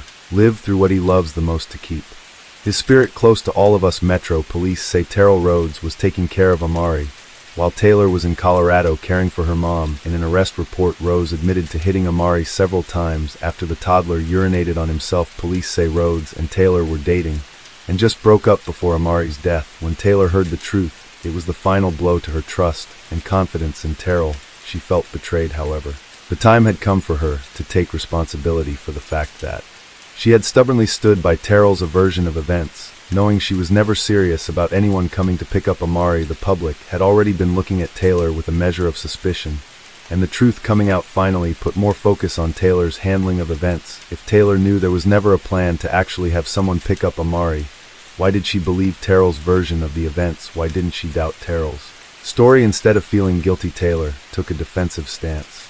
She felt she couldn't fully grieve her son in peace, and that people she once knew, people she hadn't spoken to in months or even years, were judging her, and in some cases hating on her for how she was dealing with such a public tragedy. Taylor said she was always someone who kept her feelings inside and did not like to display what she was dealing with to the outside world. Taylor was advised to stay home, out of the view of the media, as she may not be safe with the amount of hate she was receiving. Terrell was held in Clark County Detention Center following his arrest. His trial would be delayed and pushed back several times. Although the reasons for these setbacks have not been made clear, Terrell waited around in prison, riding the delays for 3 years before accepting the plea deal. 3 months before his trial, Terrell was officially sentenced on July 30th, 2024. His attorney Robert Langford negotiated a deal of 20 years to life for the murder charge and a sentence of an additional 1 to 6 years for each of the assault charges. A sentence of 20 years to life would mean Terrell wouldn't be eligible for parole until 2041, excluding time for the additional years added for the charges he accumulated for resisting his arrest. According to attorney Langford, his client is mentally tortured every day by what he did. Amari's father believed that Terrell should have had to face the death penalty for what he had done to his son Amari. He said, yeah, he should look death in the face like Amari did. It's only fair that you look death in the face like the child did. Prosecutors said on June of 2021 that they would not pursue the death penalty against Terrell. Terrell wouldn't be the only one finding themselves in hot water with law enforcement. That year, Taylor was arrested in June of 2021 on charges of solicitation and carrying a concealed weapon. She had met a man at the MGM Grand Hotel and Casino who happened to be an undercover officer. This man chatted her up and bought her a drink at the bar. They had discussed a transaction for activities, and once terms were agreed upon, walked together to a room within the hotel. There, Taylor was met by officers who placed her under arrest. Her purse contained brass knuckles and condoms. Taylor was held at the Clark County Detention Center on a $5,000 bail. She waived her right to a trial and pled no contest to solicitation and carrying a concealed weapon. The judge must have taken pity on Taylor, as she was given Time served for the incident. Amari's tragic story had a significant impact on the community around where they lived. Citizens of Las Vegas were upset with DFS's response to the CA and neglect complaint. They were bothered by the short length of investigation given to the complaint and the canceling of the Amber Alert when he first went missing. Too often reports are made to CPS agencies that yield no findings, only for a serious incident to occur a short time after carry for one believed that had. They looked further into the complaint that occurred in July of 2020 that Amari would still be alive. The community felt changes needed to be made on how the department handled child endangerment complaints and the criteria for Amber Alerts across the state of Nevada. Many felt the investigation put forth by the Clark County DFS wasn't well conducted. Further community involvement in this case had produced a petition for new legislation dubbed Amari's Law that requests the following issues be looked at. Amber Alerts should be made for any and all missing children under the age of 18, whether or not a vehicle is involved and or person of interest description is available. An alert should be sent out with a description of the child and the last person they were seen with, regardless of whether or not they are family to the missing. When a case is reported with Clark County DFS, the cases should have a more thorough investigation done by speaking with anyone with concerns, including family, neighbors and friends, to understand the scope of the threat to the well-being of the child. There should be more than one visit from an agency representative if a report is made, even if evidence wasn't seen the first time. Parents should be held accountable for leaving their children in the care of someone known to be violent or otherwise neglectful. Our county DFS cannot deny that there is a problem when every week there are multiple stories of a child suffering violence at the hand of a non-blood related parent like caregiver. Of course, there will always be exceptions when supervision is performed by a non-romantic caregiver, such as a babysitter, daycare, or foster care provider. The evidence will clear the parents of any ethical wrongdoing, but a romantic partner should be subject to higher scrutiny and some accountability placed on the biological parent who made that choice when it results in harm to their child. Community also wanted to work on building more outreach programs for families and victims of violence in Amari's name, teaming up with other nonprofits in different areas of the country to establish a wider network to assist families in need. Unfortunately, it appears the petition didn't gain the traction it needed for further support. The public did respond with several events to honor Amari's memory. Memorial t-shirts were made and a candlelight vigil with balloons, toys, and stuffed animals was held outside the Seagull Suites on May 13, 2021, not far from where Amari's body was finally found. Another public memorial and balloon release was held on May 17, 2021. Again, the Misery Machine does not condone or promote balloon releases. A mobile memorial starting on Cambridge Street was held on May 19, 2021. For those who missed the original memorials, people wrote messages and taped pictures of Amari to their cars and drove through the neighborhood blasting music. Another vigil was held a year later on May 13, 2022 to honor the one-year anniversary of Amari's passing near Paradise Road and East Twain Avenues, close to where his body was found. Community members did not easily forget Amari Nicholson. A song called Young Amari Song by rap artist called Set was dedicated to Amari. We'll have a link to it in our description if you're interested in checking it out. The Nicholson family did not set up fundraisers for the funeral and burial expenses. A few fundraisers were set up by people claiming to be family members, but they were just scammers trying to take advantage of the family's grief and profit from a public tragedy. Those scam sites were rightfully and promptly shut down. Amari was officially laid to rest in the new Mesquite City Cemetery in Mesquite, Nevada. His headstone contains a portrait of himself on the front and the poem When I Must Leave You by Helen Steiner Rice on the back, which reads, "When I must leave you for a while, please always carry along with you a great big smile. Please do not grieve and shed wild tears and hug your sorrow to you through the years, but start out bravely with a gallant smile. And for my sake and in my name live on, and do all things the same. Feed not your loneliness on empty days, but fill each waking hour in useful ways. Reach out your hand in comfort and in cheer, and I in turn will comfort you and hold you near. And never, never be afraid to die, for I am waiting for you in the sky." Case 3. Melinda Jean Hoagland was born on July 4, 2012 in Chester County, Pennsylvania. She had 3 sisters, Emily, Abby, and Jamie, who are all significantly older and are all adults as the date of this recording in November of 2024. Melinda had blue eyes, light brown hair, and a sweet smile. In most of her photos, her hair is shoulder length or longer, but by her 12th birthday, it was cut into an asymmetrical shag, shoulder length on one side and almost shaved on the other. According to her sister Emily, because Melinda was born on the 4th of July, She grew up thinking that the fireworks were for her. She said Melinda was a bubbly child who loved the world for what it was and loved being in it. Her sister Jamie said that Melinda was a miracle baby. She said she had a hard time coming into this world, but soon grew into a healthy, energetic child. She described her as a beautiful, cheerful, and outgoing girl who really loved life. Jamie said she was always a go-getter and wanted to be part of the fun. Melinda loved older movies.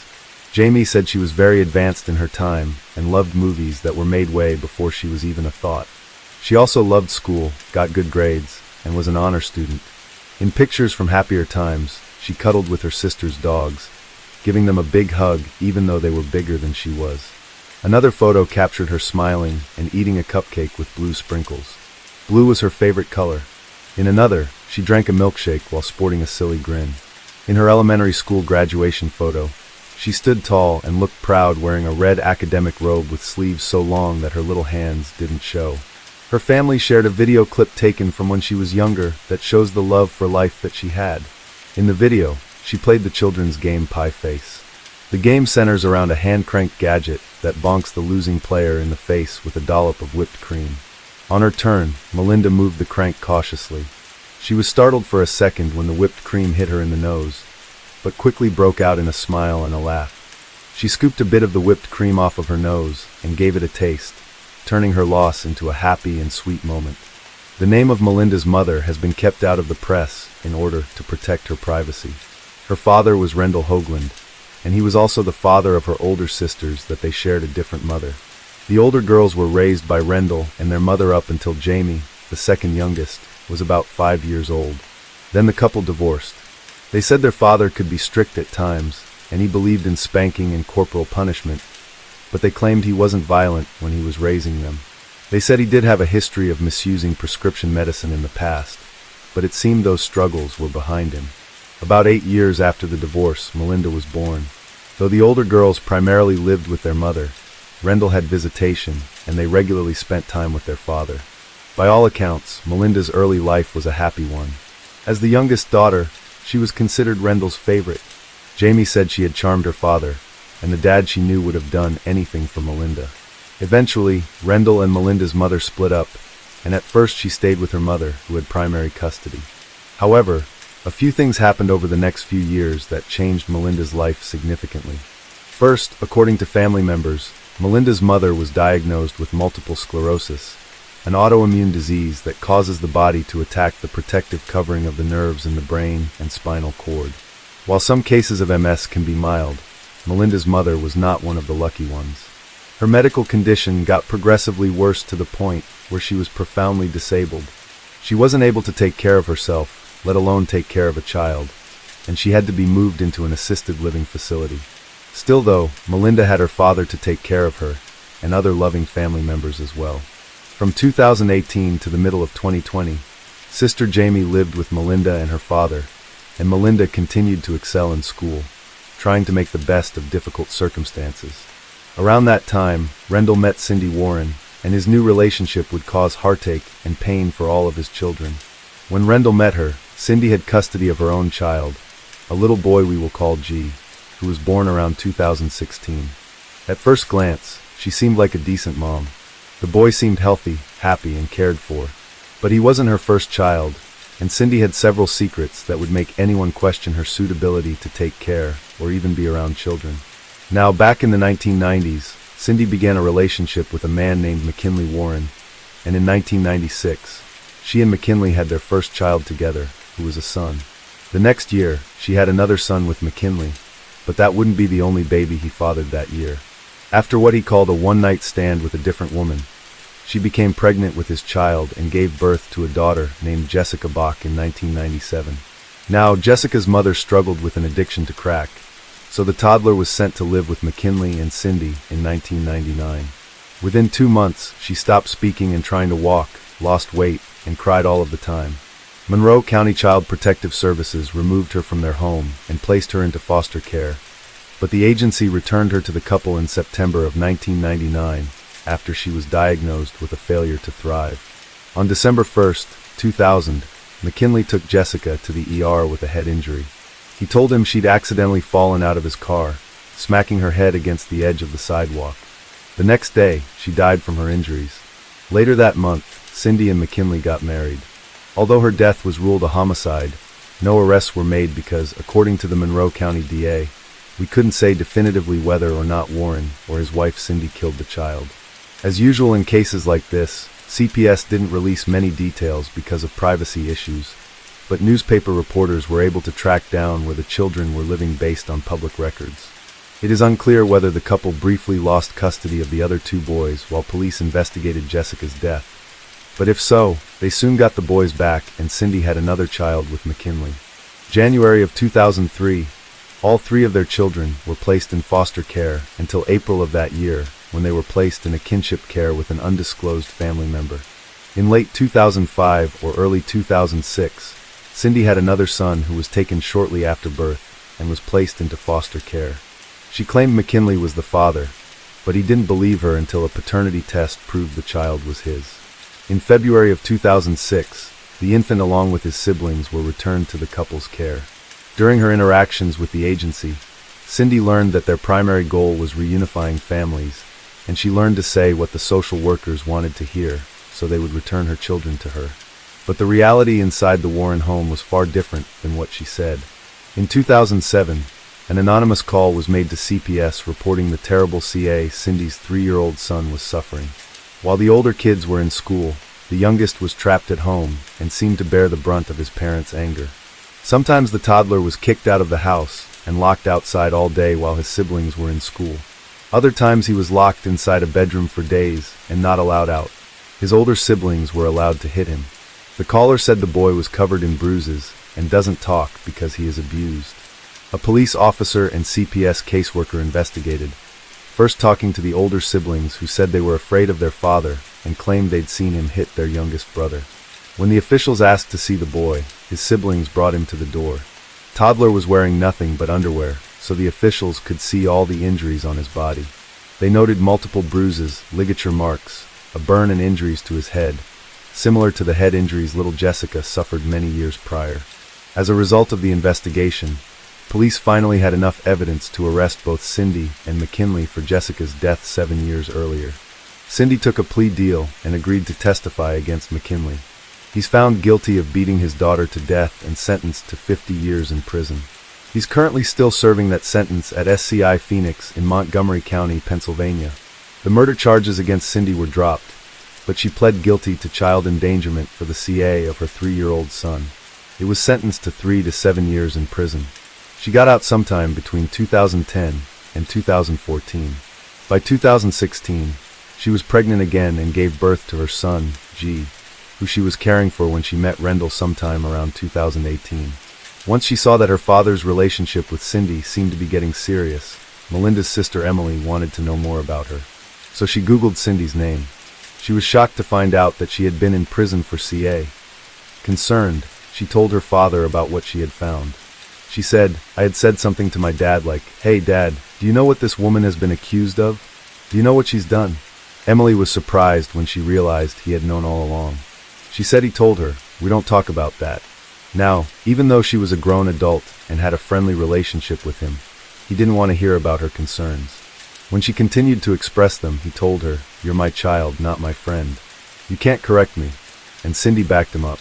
The two of them then cut Emily out of their life and out of Melinda's life too. Jamie tried another tactic to remain in Melinda's life. She realized that criticizing Cindy wouldn't be well received. So she kept her opinions to herself and tried to look for signs that Cindy was a changed person. Jamie noted that Cindy's son seemed happy and joyful, and her father would do anything for Melinda. She didn't like Cindy, but trusted her father to step in and protect Melinda if anything bad happens. By holding her tongue, Jamie was allowed to have some small contact with Melinda, sending her birthday and Christmas presents. She said that they talked about getting together in person, but the family always seemed to have plans whenever Jamie was free. Though she found it frustrating that their schedules never aligned, she didn't find it overly suspicious. Her father went camping a lot and was often away from home. Also, Cindy didn't like any of the adult daughters very much, and that seemed a reason enough for her to want to avoid them. Though she wasn't very active on social media, Cindy occasionally made public posts, mostly selfies. On June 17th of 2020, she celebrated her birthday online, by posting a fundraiser for the organization No Kid Hungry, perhaps trying to show the public that she cared about children. That same year, Rendell was awarded full-time custody of Melinda. The custody agreement contained the following stipulation: the minor child shall not be left in the care of Cindy Warren, father's fiancée, for any period of time exceeding 1 hour unless expressly agreed upon by mother and father through written communication.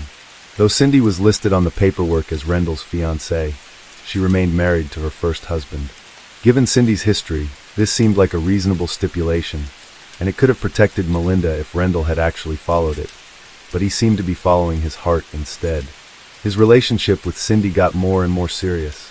In September of 2021, he posted an image online that read, "Find someone who is proud to have you, scared to lose you, fights for you, appreciates you, respects you, cares for you, and loves you unconditionally." Above the image, he wrote "done," followed by heart and kissing emojis. The next month, November 2021, Melinda went to her last doctor's visit.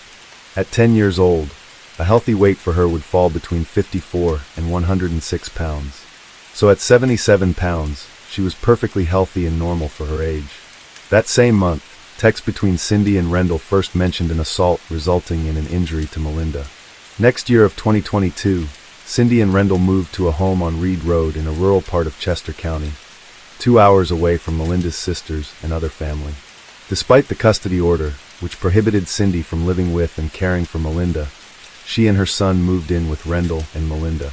Around this time, Rendell took Melinda to see her mother for the last time. Spring of 2022, Melinda started attending North Brandywine Middle School. During summer break, June to September, evidence suggests that Rendell and Cindy started to punish her by making her hold painful stress positions for long periods of time. They also started restricting her food and water as a form of punishment. Meanwhile, Rendell was trying to keep up the appearance of a happy family online. Around the holidays, he posted a picture of the family Christmas ornament. For reindeer, each labeled with one of their names, Rendell, Cindy, Melinda, and G. At the base of the ornament, it read, 2022, Fourth Christmas Together. No reindeers were included for Rendell's older daughters, and no mention was made of the 4 children Cindy had lost custody of years before. On December 24th, Rendell posted a picture of Melinda and G cutting out sugar cookies to bake for Santa. That same month, they also recorded a 30-minute video in which they forced Melinda to hold books over her head while they yelled at her and hit her. Over the next months, they would increase their physical and psychological torture, threatening to punish her even more severely for the smallest infractions and isolating her from anyone who could help. In January of 2023, Melinda was still going to in-person school. When she had bruises or other marks, the couple would cover them with makeup. However, in the months of February and March, she missed almost 1 month of school after getting a bad rug burn on her face that couldn't be concealed with makeup. School was her safe place, her chance to get away from her father and Cindy, a place where she was treated like a human being. And she must have been devastated to have to be taken away from it that long. They let her go back to school after her face healed, but she had to take another long absence after she was beaten and left with more bruises too big to cover up. In sharp contrast to the misery Melinda was enduring, a social media post Rendell made on May 6th featured a photo of a vase full of a dozen roses on their kitchen counter with the caption, "Just because flowers." Later that month, Melinda and the rest of the family accompanied Rendell to a chili cook-off competition a few hours away. When Jamie heard he was competing, she arranged to attend as well. She was disappointed when she didn't see Melinda at the competition that day and asked to stop by the hotel they were staying at later that night. Describing the meeting, she said, "When I went in, it was a rainy day. It was cold outside. When I went into their room, it was at least 60 degrees. There's no doubt it was super cold in there. She was under a big, fluffy blanket. She never really got up, but to me, it was never a red flag. She's a child. She's cold. She's going to stay in that bed. She doesn't need to get up for me." Looking back on it now, hindsight is 20/20. They probably planned that. We were alone. I asked her about how things were going. How was it living with Cindy? She never gave me any kind of red flag. She never gave me anything. She continued to talk about how she loved school, how she was moving on in her grade, how she loved her favorite movies. When Rendell and Cindy came back to the room, they said it was time for bed and asked Jamie to leave. Melinda never told Jamie anything about what was happening to her.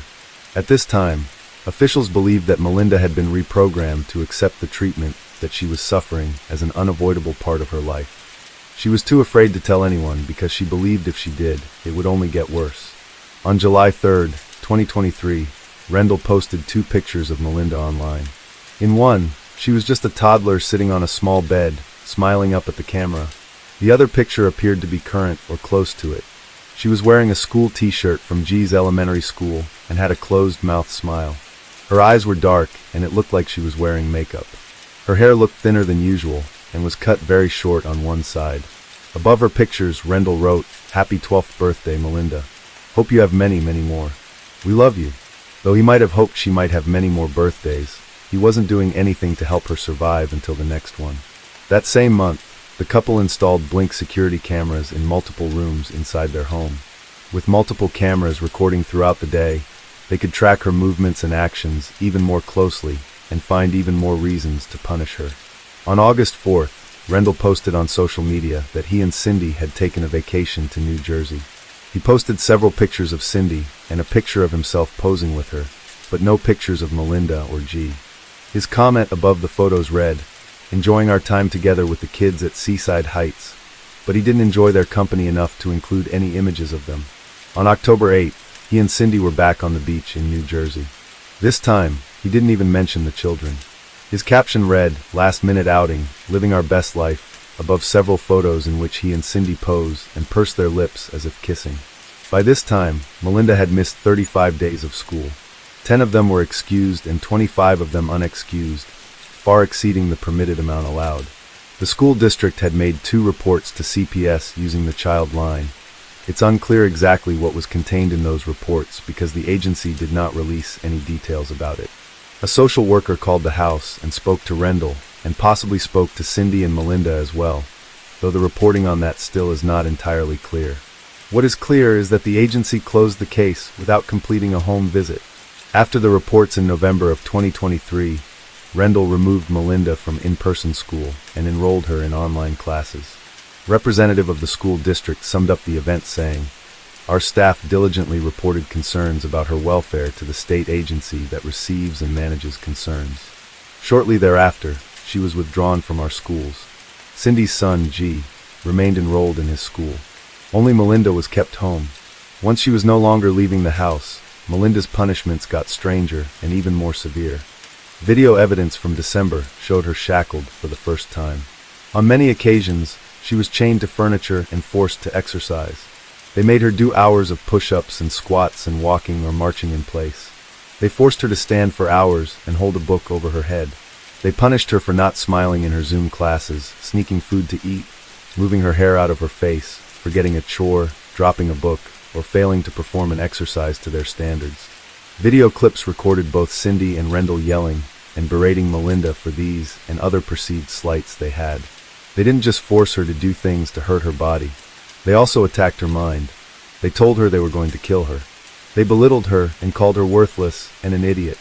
They exchanged multiple text messages discussing her punishments.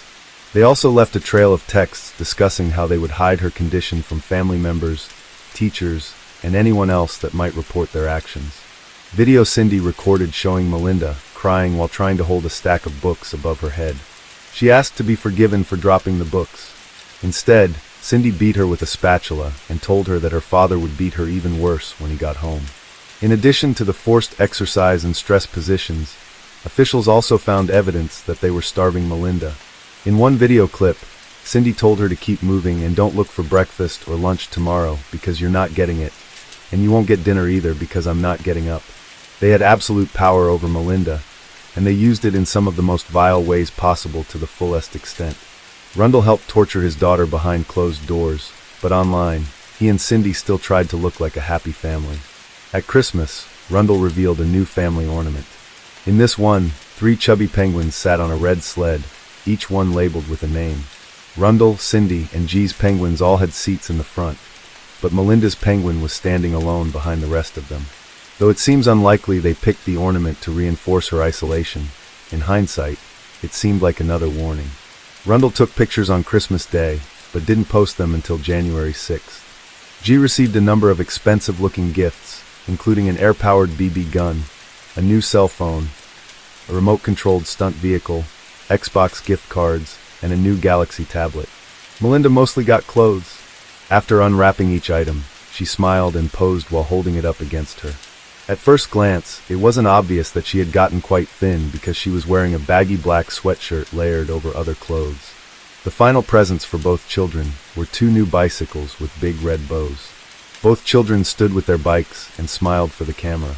By this time, they were regularly shackling Melinda to various pieces of furniture, so it's hard to imagine she could even pretend she'd get to ride and play on her bike like any other child. But we hope she got to dream a little about pedaling away so fast that she could feel the wind in her hair. Melinda was allowed to attend her online classes, but she was shackled to the desk during her lessons and monitored via the Blink cameras. She didn't have to be on video for class. The other punishments continued. On February 6th, a video clip showed Melinda chained to the dresser in her bedroom. She was marching in place at around 3 p.m., but an hour later, a video showed she had been moved to the basement and shackled to an air hockey table. Her arms were above her head, and Cindy yelled at her through the Blink camera. 10 additional clips taken from 4 p.m. to 9 p.m. that night, a 5-hour period, all showed her holding her arms above her head. A sheer force of will that must have been incredibly painful for anybody, not to mention a girl her age. Video from early morning that next day, February 7th, which fell on a Wednesday, showed her sleeping on the bare basement floor while chained to the table. She was chained to the table and forced to sleep on the basement floor on multiple occasions. On one occasion, she woke up and had to go to the bathroom, but she had no way to summon help, so she was forced to go where she was, and she was punished for it the next day. On this night, though, she slept through. Video at 7:30 showed her still asleep. Another video 5 minutes later showed her awake, sitting up, and already holding her arms above her head. Later that day, presumably after school, she was chained to the table again and walking in place. At 5:53 p.m., Cindy yelled a true gem of parental advice through the camera, saying, "Melinda looks a little tied up at the moment, and because of her, she has pains in her cooter hole and won't move." Melinda responded to her crazy statement with an apology, saying, "Please, I'm sorry. I know I can't move, and I'm sorry." On February 8th, a Thursday, Melinda was shackled to the dresser doing squats at 11:40 a.m. No explanation was given as to why she wasn't attending class via Zoom. Another video clip at 3:46 p.m. showed her still doing squats.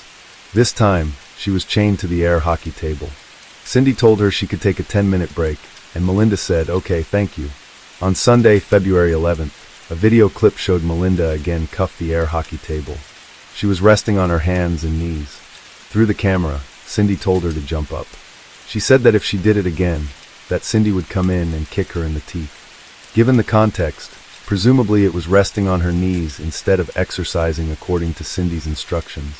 In the early morning hours of the next day, Melinda was again chained to the air hockey table and sleeping on the floor with no pillow and no blankets, no comfort whatsoever. Later that day, she was chained to the bedroom dresser and holding books above her head.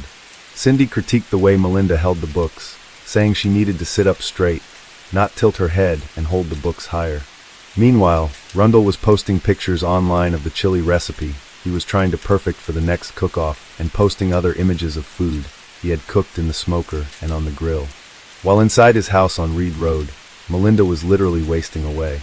Despite all the stress and struggle she was dealing with, in March, Melinda was named Student of the Month at her online school and placed in honors classes. That month, Rundle went with G to a Pine Box Derby event and took him to see the new Ghostbusters movie, but he left Melinda at home. Video from April showed Rundle and Cindy punishing Melinda by rubbing soap in her eyes. This caused her pain and made it hard for her to see, but they didn't take her to the doctor or provide any medical attention. On May 1st, the school captured the last video of Melinda conscious and able to participate in class. Over the next several days, her body began to shut down. According to the timeline created by the district attorney's office, Melinda lost consciousness at around 12:52 on the morning of May 4th. Rundle and Cindy argued about what they should do, whether Melinda was faking it or not, and how to wake her up. Rundle decided to put her in his Ford F-150, and he drove her back and forth between the campground he frequented and the family home on Reed Road. Neither Cindy nor Rundle called the doctor or got her any medical help. Hours later, after 4 p.m. that day, They searched the internet for ways to wake someone up and decided to try to find smelling salts, but they were unable to find any in local stores. According to his daughters, Cindy told Rundle to drive Melinda to the emergency room, but he wanted to call 911 first. Finally, 18 hours later at 7:27 p.m., he called 911 and first responders were sent to their home. Paramedics soon arrived along with Chester County Detective Ben Martin. When they arrived, Rundle told paramedics that Melinda had been riding her bike in the middle of the night and had crashed into a tree. Cindy told them that Melinda had a small lump on her forehead, a bruise on her chin, and a small cut on her nose. She was taken to the Paoli Hospital's trauma unit. The couple's description of the events didn't make much sense to paramedics, officers, or hospital staff. Paramedics soon realized there wasn't much they could do. She was covered in bruises and other injuries. She was severely underweight, and she was very, very cold. Determined to show her love and human kindness, one of the medics took off his own sweatshirt and wrapped it around her. Staff at the trauma unit noted far more injuries than the few minor ones Cindy had listed. Melinda had multiple broken bones, bruises all over her body, and she was suffering from severe emaciation and organ damage.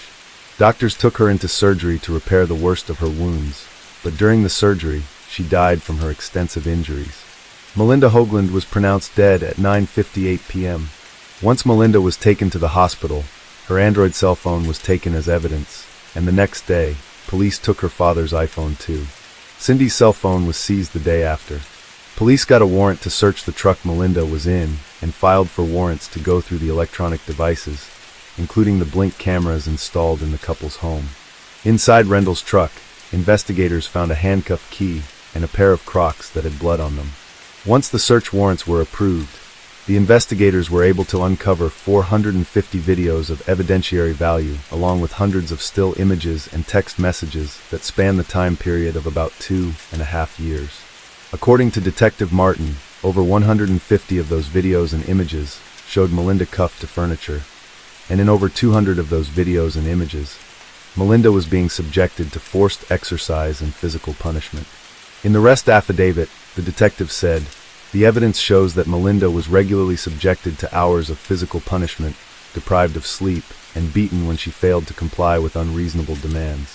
Rendell and Cindy were arrested on May 6th and initially held at Chester County Prison on a $1 million bail, but their charges were upgraded once more evidence was collected, and they were no longer eligible for bail. At a press conference on July 25th, Chester County District Attorney Christopher DeBarina-Sorob announced he was going to push for the death penalty. He said, "I can stand here before you and say that we intend to pursue the death penalty in this case." He cited torture as one of the factors that justified such a serious sentence. Because they are facing the death penalty, both Rendell and Cindy were required by law to attend their arraignment on September 12, 2024 and listen as their numerous charges were read aloud in court. All in all, they were arraigned on about 280 counts. The most serious charges included first, second, and third-degree murder, endangering the welfare of a child, kidnapping a minor, false imprisonment, involuntary servitude, aggravated assault, and conspiracy. They both pled not guilty to all charges. As the DA stressed at the beginning of his press conference, both Rendell and Cindy are presumed innocent until proven guilty. As part of his argument for pursuing the death penalty, the DA explained how the autopsy findings supported his understanding of the evidence. The forensic pathologist who conducted the autopsy noted that Melinda weighed only 50 pounds, which was 27 pounds less than she had weighed at her last doctor's appointment, 2 years before when she was only 10 years old.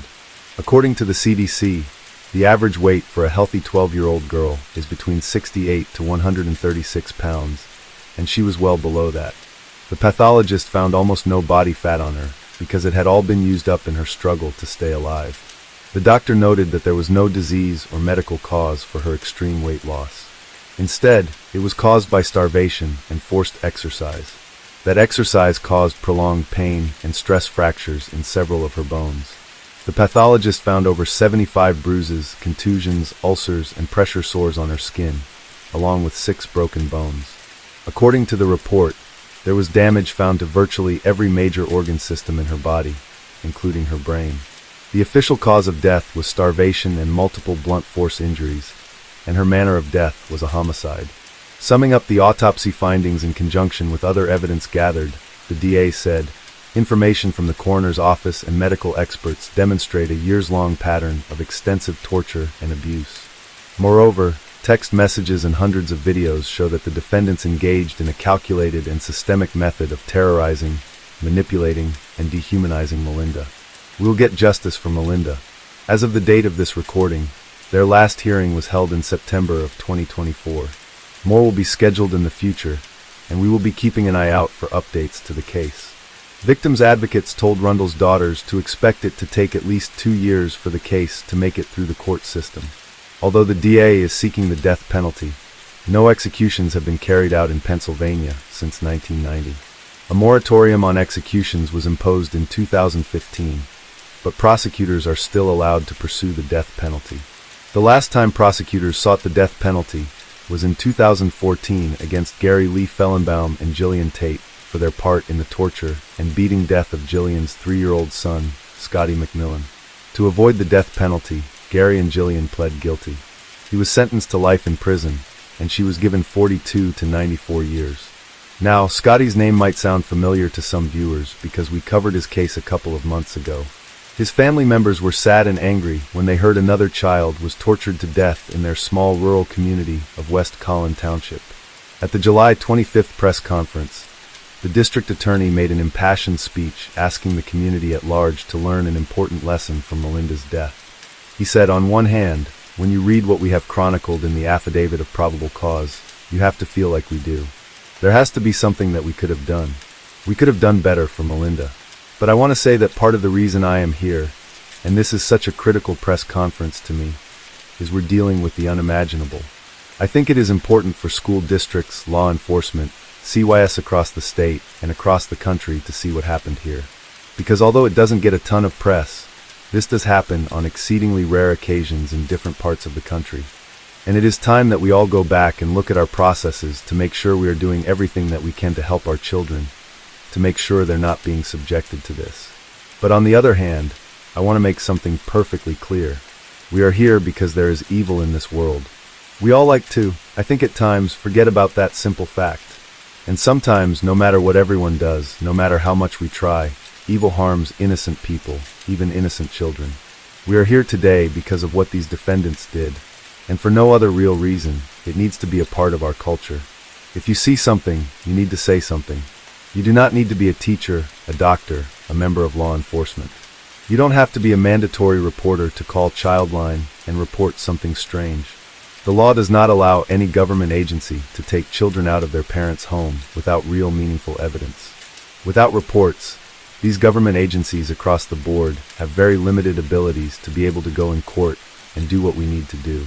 So your reports, even if you don't feel like something happened in the aftermath, can be a data point that adds to an ongoing story. It can be that first dot in the timeline, and it can help a child.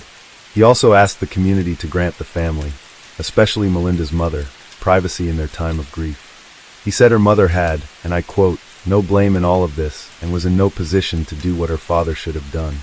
Melinda's funeral was not public, but her sisters held a monsoon for Melinda's celebration of her life on June 23, 2024 at the Upper Mount Bethel Community Park. They had a clown, carnival games, a petting zoo, and a pavilion filled with photos of Melinda. At the event, they released butterflies in the afternoon and waved sparklers in the evening. Her sister Emily explained the intent behind the memorial. She said, "We wanted to create a space where anyone could come together to celebrate the wonderful little girl that she was, to kind of have fun together, share fond memories, and essentially have a place she would like to come as well." The paramedic who cared for Melinda the night she died surprised the sisters by attending the celebration, and he brought a token of remembrance with him. He took pieces of the sweatshirt he was wearing that night, the sweatshirt he wrapped around Melinda to warm her, embroidered them with her initials, and gave the pieces to her family. That night, he vowed to show Melinda love and kindness, and he shared that with her sisters too. After his mother's arrest, Cindy Sunji was placed in protective custody, and will eventually be placed with family or in foster care. Well, tonight, the tragic death of Melinda Hoagland is making national headlines. She is the Chester County girl who died after prosecutors say she was tortured and starved by her father and his girlfriend. Today, students rallied in her memory, and CBS Philadelphia's Sifa Lewis has the story. The disturbing news of Melinda Hoagland's death and the suffering she endured before succumbing to her injuries affected virtually everyone who heard the details. My stomach just turned. It's disgusting. That's the best word I could put it. Heather and Christy are sisters who live in West Cowan Township. Heather's daughter Michaela was a classmate of Melinda's before prosecutors say her father took her out of school in the winter. Michaela and her friends also heard the horrible news yesterday. We were just talking about how no child deserves to go through that, and how it was honestly devastating that she had to live through that. So Michaela and her friends thought they'd do something to remember Melinda. The t-shirts, they only started with my friends suggesting that we'd bring in shirts and like markers or pens so people could sign shirts. And the blue idea was from a group chat that one of my other friends was in. Blue because it was Melinda's favorite color. Meanwhile, Christy, who had heard what Michaela and her friends were planning, shared it on Facebook. So I decided to post it online to try to reach more parents within our township. We were just trying to rally children together so that they didn't feel alone or sad. So that's what it started with at first. Michaela, who wasn't a close friend of Melinda's, says the idea was a huge success. I know like almost my whole friend group, but from what I saw, almost everybody was wearing blue. Heather and Christy say it really speaks to the feeling of community here. I think it's amazing how a community can come together, and especially for a child. It seems like people want to come more together for children. I just think it's really sweet how the community is so strong, and we really spread the word and fast. There's only a few hours and hundreds of people were talking about it. In West Cowan Township, Siafa Lewis, CBS News, Philadelphia. The district attorney believed that the state teachers and school districts did everything they could to help Melinda. But the attorney hired by her sisters, Tom Bosworth, did not agree. The DA said, "We've reviewed scores of school records, all kinds of records here in this case, and the evidence shows that teachers, school districts, whether they were cyber school or in-person school, they cared about Melinda. They checked in with her. She was reprogrammed. They did the best they could with the evidence they had.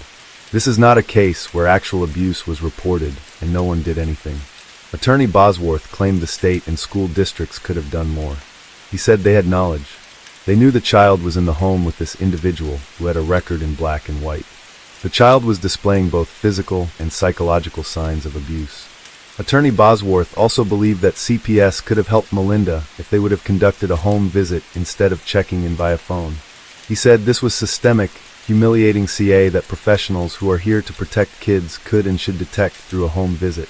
And that's why we have home visits. This should have never happened.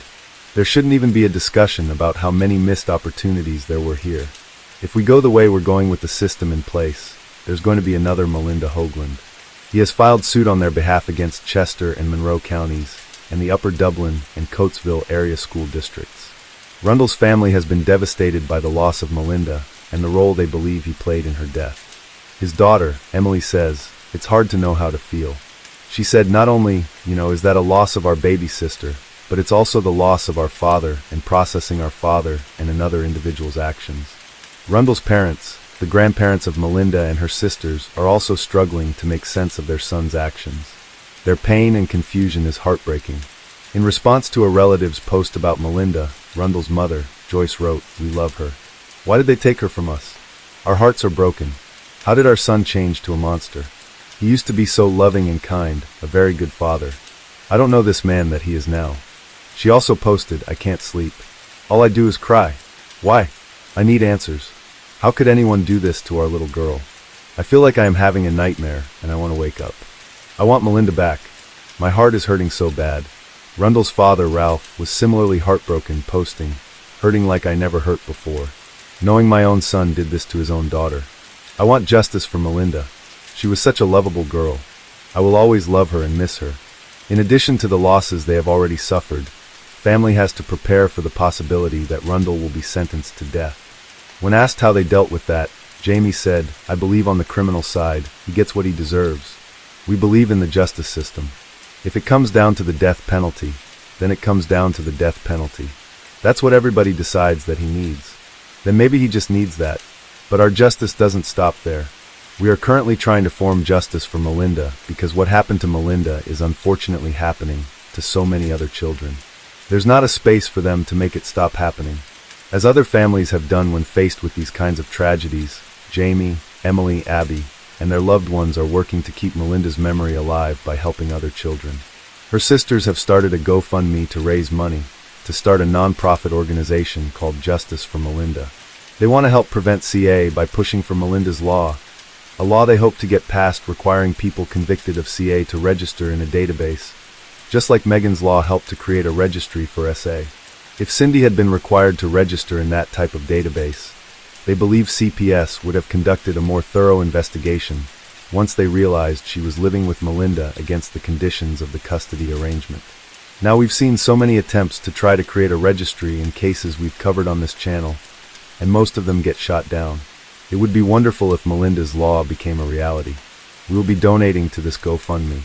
The link will be in the pinned comment below. If there's anything you can contribute, it goes a long way.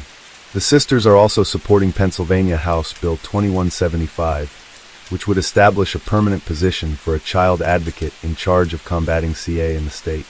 That bill passed the House in July, and as of the date of this recording, was stuck in the Senate. On their GoFundMe page, they vowed the following: Melinda will not be remembered as a statistic, but as the beautiful girl that set in motion a monsoon of change for all of these children. We, Emily Lee, Abby Hoagland, and Jamie Hoagland, are ready to stand up and make change. Melinda will not be a statistic, but the name behind the monsoon of change for every girl and boy who has gone through something no one should ever have to. The three of us, United Sisters, are ready to stand in the face of evil for anyone and everyone. The storm has only begun. Case 4. Sarah was a beautiful 10-year-old girl from the town of Woking in the UK. She was born on January 11, 2013 to parents Irfan Sharif and Olga Doman, and was of Polish and Pakistani heritage. Her parents ultimately divorced, and Irfan gained custody of Sarah and her siblings and ended up in a council house in Horsell with Irfan's new wife, Binish Batul, and his brother, Faisal Malik.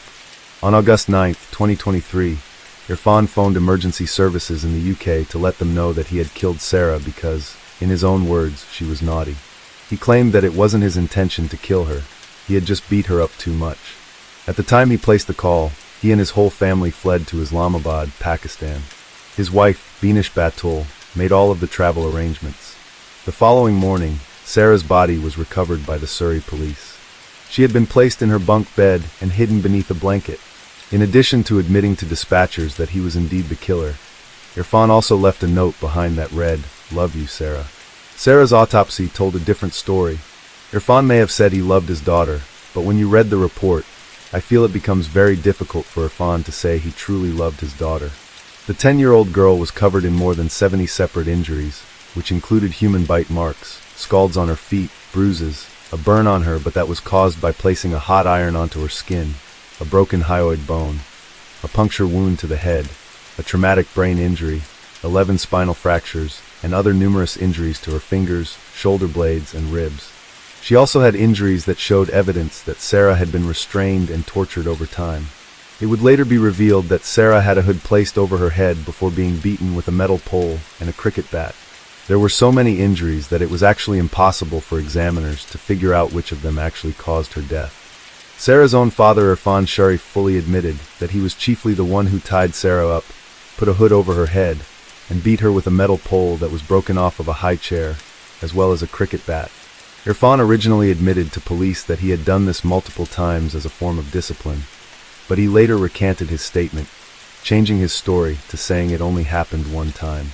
British High Court Justice John Kavanagh called this fact out during Irfan's sentencing. Now let us be clear here. As much as Irfan would like us to believe that he only did this once in a fit of rage, the evidence shows this clearly is not the case. And even if it was true, this isn't as simple as raising your hand against a child in anger. This is somebody tying somebody up, getting a bag to place over her head, so he didn't have to look at her, and beating her multiple times with a metal pole and a cricket bat. For those in the States that don't know what a cricket bat is, we will put one on screen for you to see. This is not something you accidentally do without thinking.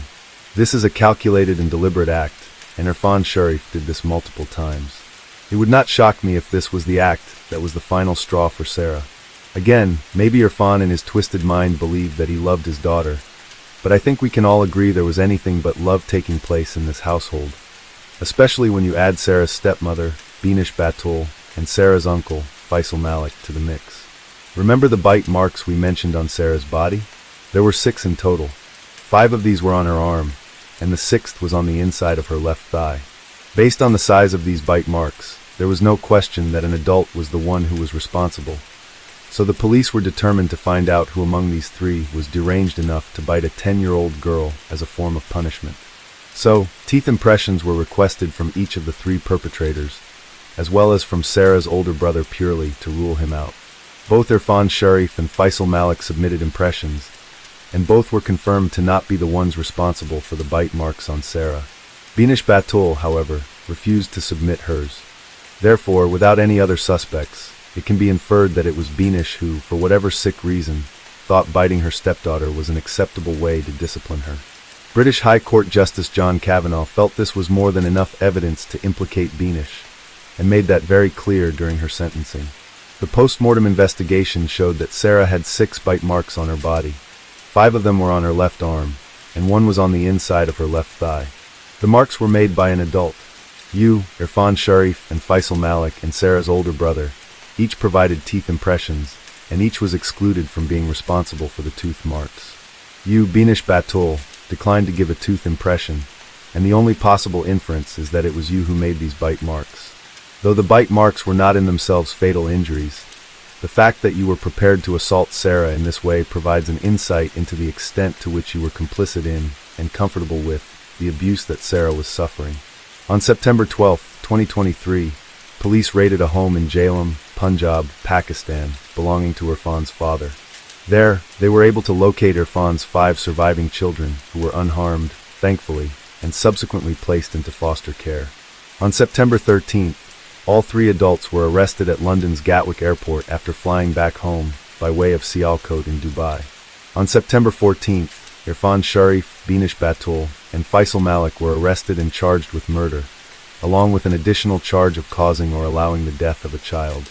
Now, when we released our first episode on Sarah's case, we included this following clip that led to a lot of discussion in the comments section, basically because Binish kept saying no comment over and over again.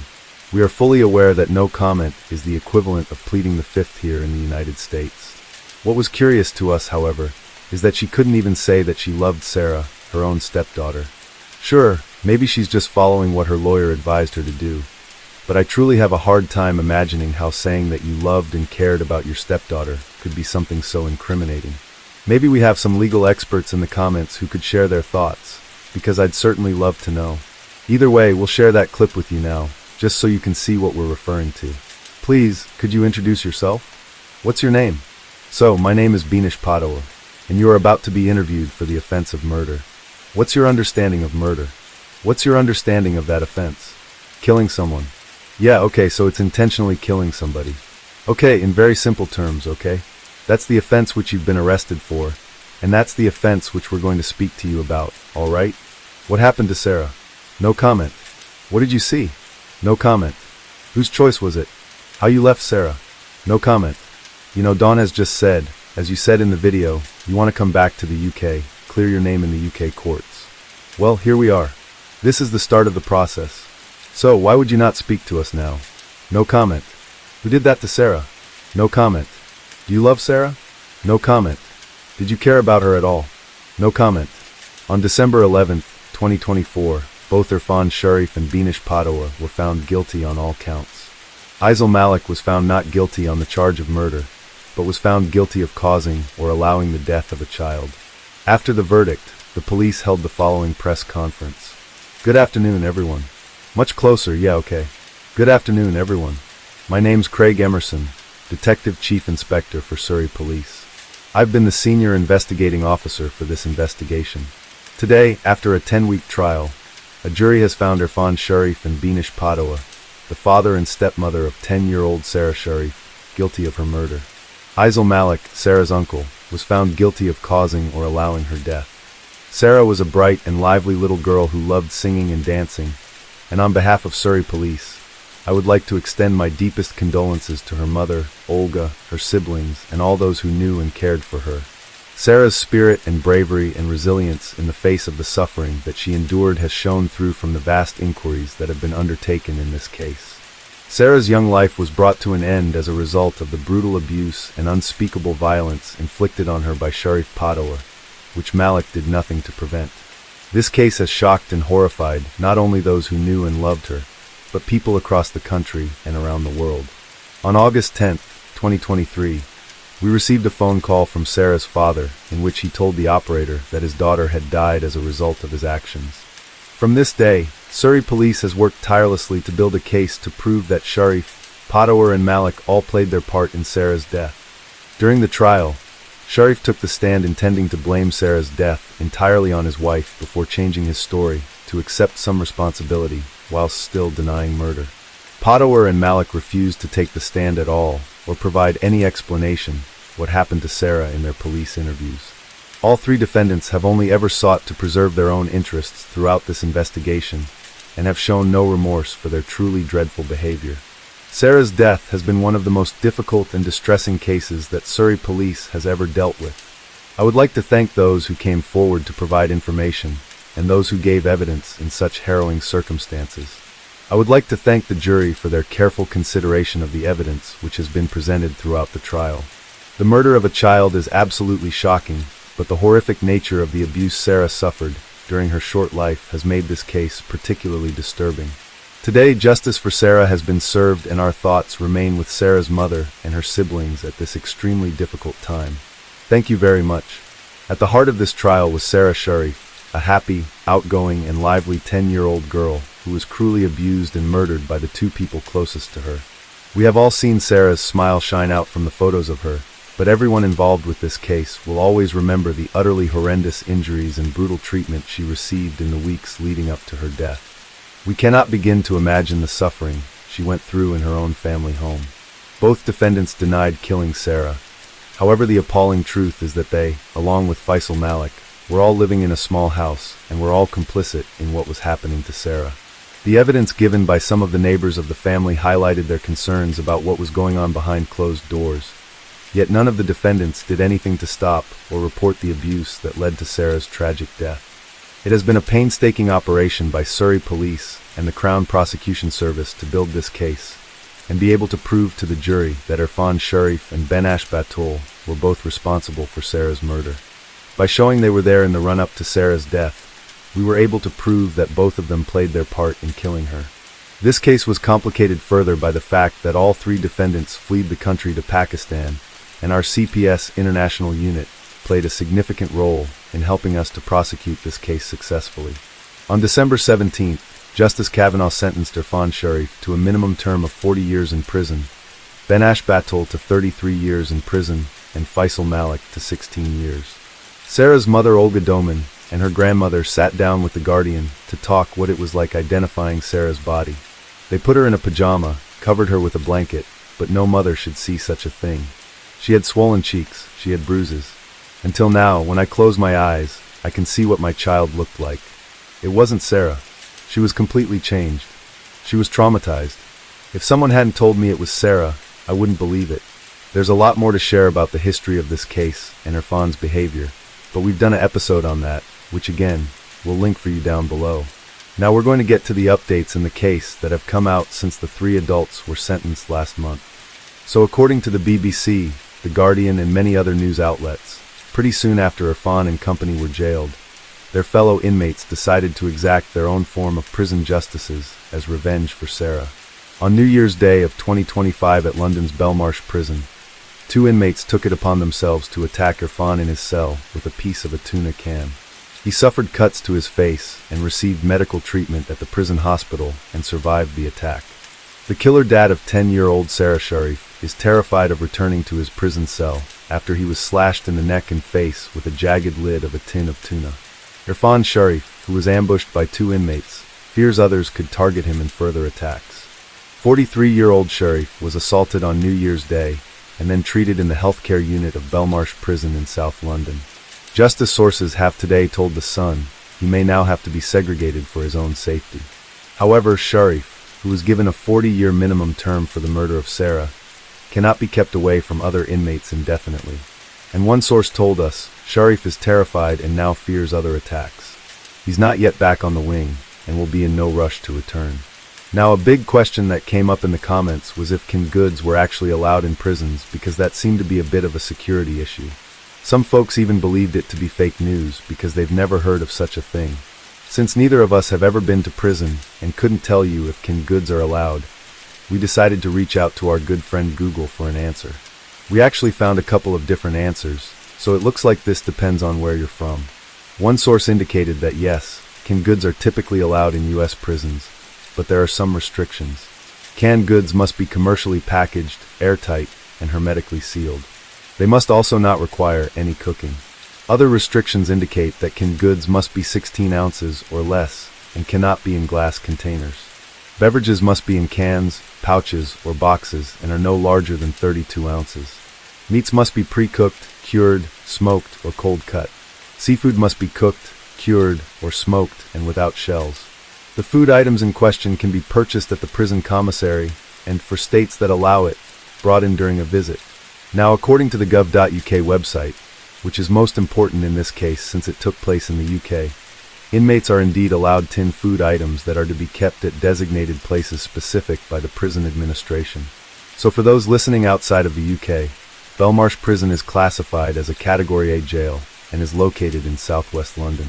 According to some sources, the prison has been described as Britain's Guantanamo Bay. This is due to the long-term detention of terrorism suspects without charge. It's said to house some of the most dangerous prisoners in the nation, so I don't think it comes as a surprise that some of them might have taken issue with their fawn and what he was there for. Belmarsh, or Hellmarsh as it's known to inmates, is also the home of grinder killer Stephen Port, whom we covered many years ago. We'll be sure to link that case for you as well if you're interested in some of our older episodes. Before we go on making Irfan's attacker a hero, we should probably talk about who he is and exactly what he's in Belmarsh for. Irfan was attacked by 45-year-old Stephen Sansom, who murdered a 38-year-old woman named Sarah Mayhew. He and his co-defendant 49-year-old Gemma Watts then proceeded to dismember the woman with power tools and dispose of her body in various locations around southwest London. Some of her remains were recovered in a park in Croydon by a dog walker, while others were recovered from the River Wandle. It's unclear how Miss Mayhew was killed, but at autopsy it was discovered that she had bruising to her skull, 2 fractures to 2 vertebrae near her voice box, and had her head shaved. Stephen pled guilty to murder as well as perverting the course of justice. He pled not guilty to 3 counts of making indecent images of children. However, this wasn't even the first time Stephen had killed someone. On Christmas Eve of 1998, he stabbed taxi driver Terence Boyle in the throat. Mr. Boyle, who was a father of 2 children, staggered to a nearby house for help but died on the doorsteps. Stephen was sentenced to a minimum of 20 years in prison and was released in December of 2019 barely having served his minimum sentence. So although Stephen did what a lot of you would like to do to Irfan, he is still clearly an evil person. But this isn't the only update that's come across our desks. There's actually 2 more we've learned about just this week. Being in the US, it can be difficult to keep up to date with the news going on in the UK, especially if it's an emerging case or didn't make international headlines. Again, we have to thank our friend Katie over in the UK for keeping us abreast of the situation as it unfolds across the pond. On January 20th, the BBC posted an article indicating that the Solicitor General decided to appeal Irfan Sharif's sentence. Now, for those unfamiliar with what that is, a Solicitor General oversees all civil and criminal appeals to ensure quality and consistency, and becomes personally involved in selected cases. There's more to it, but this is the simplest explanation we can give. The current Solicitor General in the UK is Lucy Rigby, who was appointed by Prime Minister Keir Starmer. Now, an appeal might make you initially have cause for concern, and that's understandable because here in the US this normally means the accused is trying to overturn their sentence. However, that's not what's happening here. You see, Rigby actually found that Irfan's sentence of 40 years to life in prison with the possibility of parole to be too lenient for what he did. I think many are in agreement here. I personally would be quite happy if Irfan Sharif never saw the light of day again. She referred the case to the court, and according to a spokesperson for the Attorney General's office, it is now for the court to decide whether to increase the sentence. Irfan himself is also attempting to appeal a sentence, and a court date has yet to be set for either appeal. In other news, an appeal was won to name Sarah Sharif's family court judges. This was announced on the BBC on January 24th. The family court judges in question are the ones who gave Irfan Sharif full custody of Sarah in October of 2019. This is the same judge who had overseen the family hearings from 2013 to 2015. The judge in question was fully aware of Irfan's 5 prior arrests and his history of violence. The court was also aware at the time of multiple romantic partners, further alleging that Irfan had falsely imprisoned them in addition to his violent behavior. According to the news source, Mr. Justice Williams ruled in December that the media could not name the judges involved in the historical family court cases related to the 10-year-old, as well as social workers and guardians, due to a real risk of harm from a virtual lynch mob. This might sound strange, as judges aren't normally provided anonymity in any of the cases we've covered, but according to the BBC, the judges had concerns given the often inflammatory nature of public and media commentary. However, the BBC and other news outlets weren't satisfied with that, nor should they have been. They managed to appeal that decision in the interest of transparency. As of the 24th, the Court of Appeals ruled that the unnamed judges must be revealed within 7 days. It's been noted that 2 of the 3 judges have conveniently retired in this time. According to Sir Geoffrey Voss, who is the master of the rolls in England and Wales, in the circumstances of this case, the judge had no jurisdiction to anonymize the historic judges either on December 9, 2024 or thereafter. He was wrong to do so. We're going to keep an eye out for updates as they become available. I don't think this is a if they become available situation, because look how many updates have come out in just 1 month. Now here in the States, it's rare for a case in the UK to be so easily accessible. We've both had people who aren't interested in true crime bring up Sarah's story with us. So with this being such a high-profile story, it's very unlikely that it will fade into obscurity like so many murders we've covered. At the very least, we'll know in about a week the names of the judges involved, and we'll probably post some sort of update when that information is brought to light. We don't normally do update episodes like this, but we made an exception because of the number of requests we received to make one. So let us know if this is something you'd like to see more of going forward. But until then, we love you and stay safe out there. Hey everyone, we don't normally post an update after the fact, but as of today, January 31st, 2025, the judges involved in the Sharif family court proceedings have been named, and they are Judges Alison Rayside, Peter Nathan, and Sally Williams. Now Peter Nathan and Sally Williams have since retired, but Alison Rayside, who dealt with the majority of the hearings relating to Sarah, including allowing both Sarah and her siblings to remain in their parents' care, remains an active judge. Case 5. Timothy Richard McLean Jr. was born on October 3, 1985 in Victoria, British Columbia, Canada, to parents Carol DeDeal and Tim McLean Sr. He grew up in Winnipeg and Ely alongside 6 siblings and an enormous extended family. Tim also had a precious baby niece, Isla Lily, who he doted on. At the time of his death, he had a son on the way with his former girlfriend, Colleen Yastro, whom he had known since the 1st grade. Tim stood at about 5'5" with beautiful dark brown hair and emerald green eyes. His family said he filled their lives with joy and light. Tim was very active and full of energy. He loved soccer, football, motorbikes, and just about anything that could get him into dirt or trouble. Tim also had a mischievous side to him and loved pulling pranks. According to his younger brother, Kendall, Tim was extremely charismatic and often demanded the attention of a room with his presence and strong magnetic personality. He also had a passion for traveling and preferred to let the wind blow him around to new people and places instead, never knowing what his next meal was or where it would be. Kendall feels his brother was drawn to joining the carnival because it too was nomadic, wild, and loud, with a constant cycle of new faces passing by. He was very much the living embodiment of it. Tim toured various Western Canadian provinces as a carnival worker for the North American Midway Entertainment and made many friends and memories along the way. Vincent Wei Guang Li, born April 30, 1968, was a Chinese immigrant and undiagnosed schizophrenic. He moved from Beijing, China to Winnipeg, Manitoba in 2001 with his wife Anna, initially working as a custodian for the Grant Memorial Baptist Church. He left the job just 6 months later to become a forklift operator. According to Anna, her husband had a strange habit of taking random buses with no apparent destination. Although Vince Lee was never diagnosed with any mental illness before the murder, he had started hearing voices he claimed from God as early as 2004. These voices would tell him he was the second coming of Jesus Christ and must save humanity from a space alien attack. It has been alleged that Vince Lee once spent 4 days under psychiatric evaluation, but was released without ever being diagnosed with anything. Vince Lee became a Canadian citizen in 2005. A year later, he separated from his wife and moved to Edmonton, Alberta, where he lived in a basement and worked for a newspaper delivery company. In 2007, he worked as a janitor, then a mechanic, and then as a Walmart cashier. It has been theorized that the reason Vince went through so many jobs is he would have violent outbursts and would subsequently get fired because of them. There is some evidence for this theory, as staff who worked with him at Walmart said he was let go over a disagreement with another employee.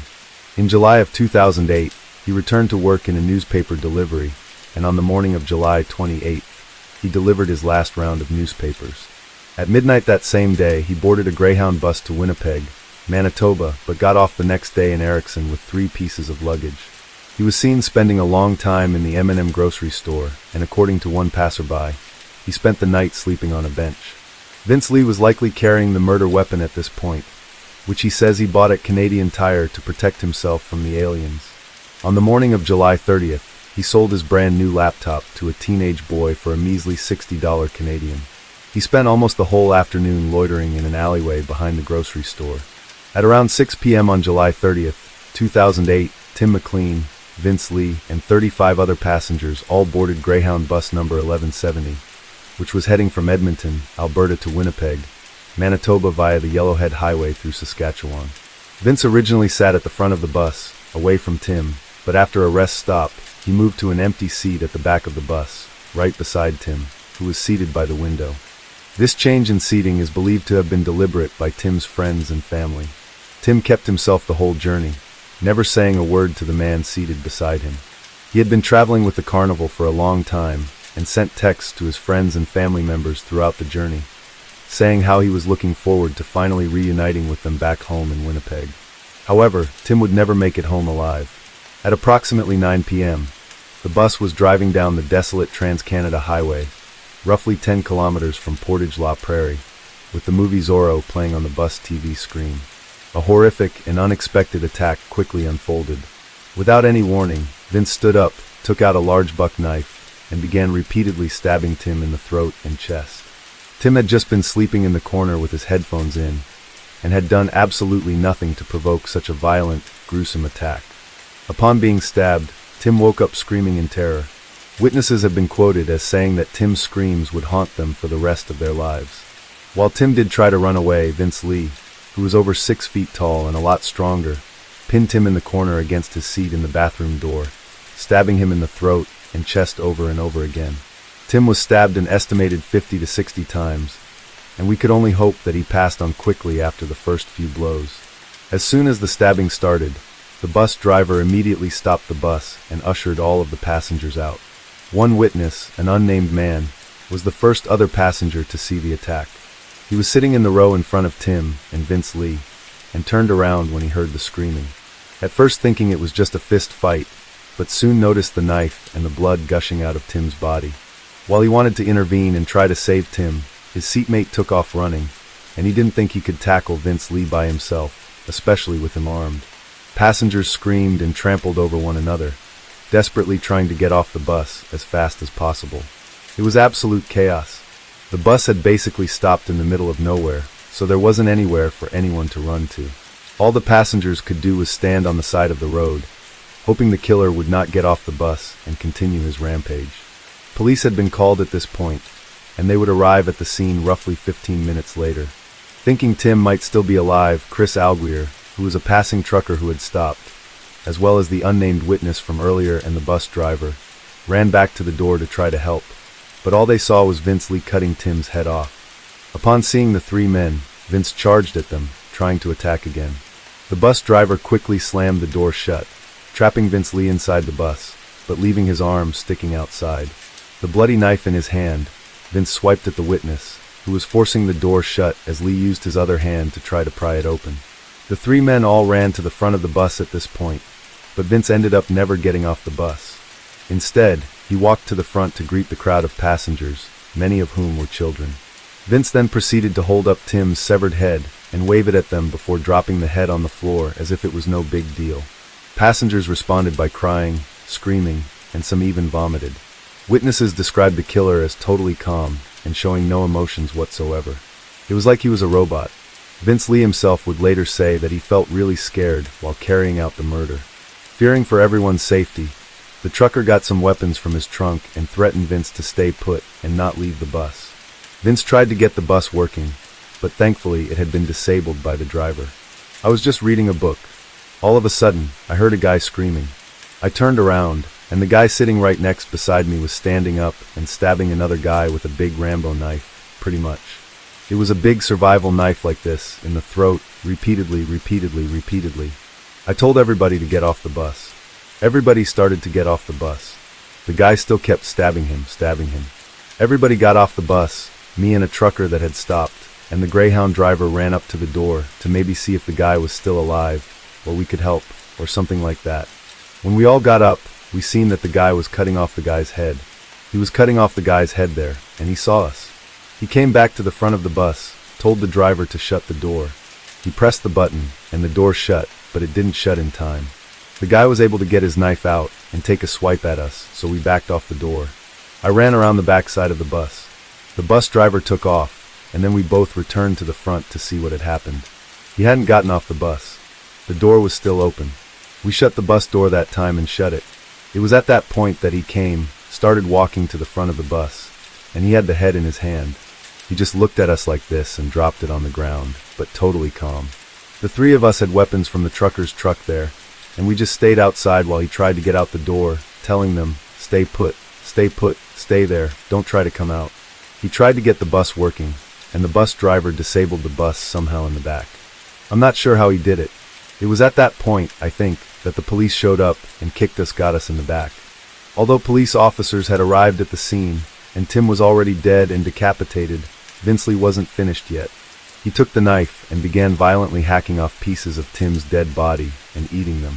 In a radio transmission, one police officer referred to Vince as a badger who was defiling the body at the front of the bus as we speak and hacking off pieces and eating it. A large chunk of Tim's heart was eaten, as well as both eyes. Vince Lee tried to escape the bus several times, but it was locked, so he just went back to Tim's body and hacked at it some more. He mutilated the rest of Tim's body parts, stuffed them in plastic bags, and scattered them throughout the bus. Police ordered him to drop the knife, surrender, and leave the bus. However, Vince wouldn't comply and told the officers he had to stay on the bus forever. After hours of police confrontation, Vince Lee was eventually arrested when he tried to flee the scene by breaking one of the bus windows. As they were putting him in handcuffs, he just kept apologizing and begging for the officers to kill him, all while blood was smeared all over his face. Officers also discovered Tim's tongue, nose, and ear inside Vince's pocket. Many theorized this served as some kind of sick souvenir of the killing. Vince Lee was taken into police custody and then transferred to the Winnipeg Remand Center, a correctional facility where inmates await trial. After the arrest, Tim McLean's mutilated body lay at the crime scene for several hours before being taken for forensic examination and autopsy at the Chief Medical Examiner's office in Winnipeg. The autopsy report has never been released into the public domain. As for the witnesses, they were placed at the Royal Oak Inn in Brandon, Manitoba for the night. Many would be in therapy for years and struggle with PTSD as a result of what happened. Chris Alguire, the truck driver who stopped to help, would struggle with rage and alcoholism problems. Another witness, a woman who wishes to remain anonymous, had her baby taken away from her for 18 months because social workers were concerned that her PTSD might affect her ability to care for her daughter. A week after the murder, a candlelight memorial for Tim was held on Sunday evening at the steps of the Manitoba legislature. Tim's older sister, Amanda Corrigan, and younger brother, Kendall DeDeal, spoke to CTV News and referred to their brother as a gentle soul who had never been in a fight and would never hurt anyone else. They expressed their wishes for people to remember him for the way he lived, not for the horrific way he died. The brutal murder of Tim McLean horrified the world and is regarded as one of the worst crimes in Canadian history. And the fate of his killer, Vince Lee, still outrages people to this day. Vince Lee was initially charged with second-degree murder, but after undergoing psychiatric evaluation and being diagnosed with schizophrenia, he was deemed not criminally responsible for his crime. So both the prosecution and defense accepted not guilty by reason of insanity. The murder trial took place on March 5, 2009, and Judge John Scuffield ruled that Vince Lee had acted in self-defense because the voices in his head told him that Tim was an alien who was going to kill him. Instead of jail, Vince Lee was sent to the Selkirk Mental Health Center, a high-security mental health hospital in Manitoba, and not even for a life sentence. Tim's family and friends attended the trial wearing t-shirts with his face on them. They all wept as the details of his gruesome murder were read out in the courtroom. Their pain was only made worse when Crown witness and forensic psychiatrist Dr. Stanley Yarin testified to the courtroom that he felt that the mentally ill Vince Lee was also a victim in this situation. Tim's mother, Carol DeDeal, later shared a heart-wrenching statement with the courtroom during the trial. I quote, "Vince Lee only spoke once during the trial, pleading for someone to please kill me. At least 2 lawsuits arose as a result of the murder. 2 passengers aboard Greyhound Bus 1170 filed a lawsuit against Vince Lee, Greyhound, the RCMP, and the Canadian government asking for $3 million in compensation for, as they put it, witnessing the defendant Lee stabbing Mr. McLean Jr. to death, mutilating his body, and performing acts of cannibalism. Nothing came of the lawsuit, and it was dropped in 2015 when Greyhound said it could not be sued under Manitoba's system of no-fault vehicle insurance. Tim McLean Sr. also filed a lawsuit on behalf of 13 family members against Vince Lee, Greyhound, and the Attorney General of Canada for $150,000, saying they had to put in proper safety measures that could have prevented the death of his son. The lawsuit is currently in limbo. He also stated that Greyhound never apologized or offered any condolences for his son's murder. In 2015, after 7 years of therapy and medication, doctors believed that Vince Lee presented little risk to the public, and he was granted unsupervised day passes to Winnipeg, provided he took his medication and kept a working cell phone with him at all times. He later was allowed to move into a group home in Winnipeg, and was eventually granted an absolute discharge in 2017. This meant he was free to reintegrate into society without any supervision or monitoring. Vince Lee now lives under a publicly known new name, Will Baker. This is very well known. He still resides in Manitoba. Carol DeDeal told CBC News she was horrified and sickened that her son's killer is free to walk the streets of Winnipeg, and expressed doubt over whether he will keep taking his medication. We all know what happens when he doesn't take his meds, but the fact that the decision is left to him, that ought to terrify everybody. I don't know why it doesn't. I don't know why everyone isn't up in arms. Around 50 people rallied at the Manitoba legislature to protest Vince Lee's freedom. The rally was called Justice for Tim McLean, and had been organized by a friend of Tim's, Jenny Clark. One protester and family friend of the McLean family, Brenda Hookman, expressed her anger and frustration with the Canadian justice and health systems, saying there is no way to guarantee Vince Lee won't go off of his medication, and that she wants to see him get the proper help he needs at a psych ward, where he is going to be monitored all the time. Matt Logan, a former RCMP officer and forensic psychologist, also expressed concerns that Vince Lee will attack again, saying the absolute discharge is not in the public's interest, and that society needs to improve the way it bridges criminal justice and mental health. However, not all reactions to Vince Lee's release were negative. Mental health advocate and CEO of the Schizophrenia Society of Canada, Chris Somerville, has been a longtime supporter of Vince Lee, whom he met with almost every month in Selkirk Hospital. Somerville expressed his happiness about releasing Vince Lee back into society, telling CBC News that Vince feels great remorse and great shame over what he has done, and that he hopes nothing negative will come to Vince as a result of his release. Mr. Somerville also released a 45-minute interview with Vince Lee, which he says is an attempt to add a human touch to a horrible tragedy. He believes that both Vince Lee and Tim McLean are victims of untreated, uncontrolled psychosis. In the interview, Vince stated, "I understand people are scared because of my behavior on the Greyhound bus. I am not a risk to anybody. I don't hear voices. I would call my doctor if I heard voices again. Yes, I understand their fear." He also says he wants to apologize to Tim's mom, Carol DeDeal. "I am really sorry for what I did. If I could talk to her directly, I would do anything for their family. I would ask forgiveness, but I know it would be hard to accept." Tim's family has not publicly commented on this interview, and we assume they have no intentions of ever meeting with Vince Lee or forgiving him. Now, many people feel that the fact that Vince Lee could stab, behead, and cannibalize Tim McLean and walk away a free man after only 7 years is a huge injustice. Many people believe someone capable of such a horrific crime can never be trusted again, and that Vince Lee therefore should have been locked away for life. For Tim's family, releasing their loved one's killer was the same as letting someone get away with murder, and they have been campaigning for Tim's law ever since the trial in 2009.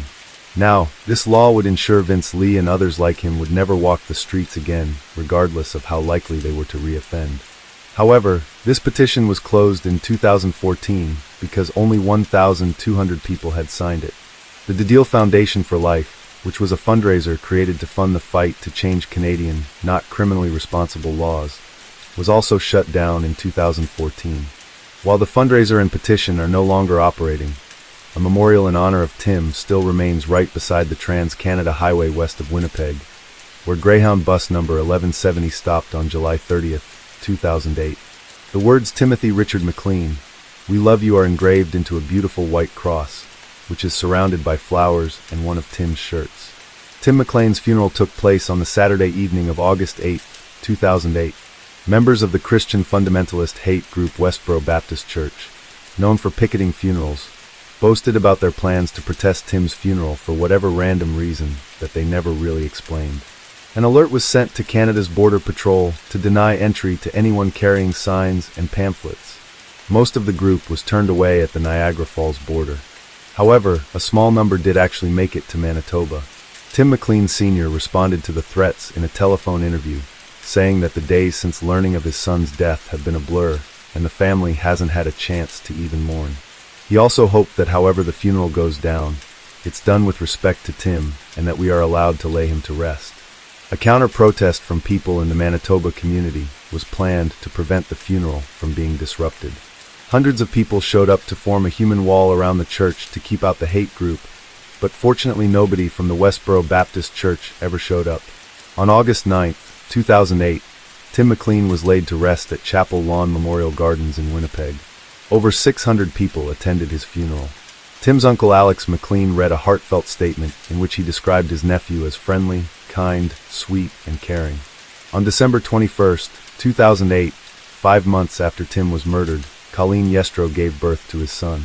Colleen had known Tim since the first grade and had a brief romantic relationship with him in 2008 after she had fallen out with her husband, which led to her becoming pregnant. The family have never shared the child's name and tried to keep him out of the media spotlight. Colleen originally gave up the boy to his step-grandmother, but custody was eventually handed to his paternal grandmother, Carol. In early January 2016, the McLean family returned to the courthouse once again, this time for a custody battle. Colleen, who only had rights to see her son for 4 hours every Saturday, wanted full custody of the boy.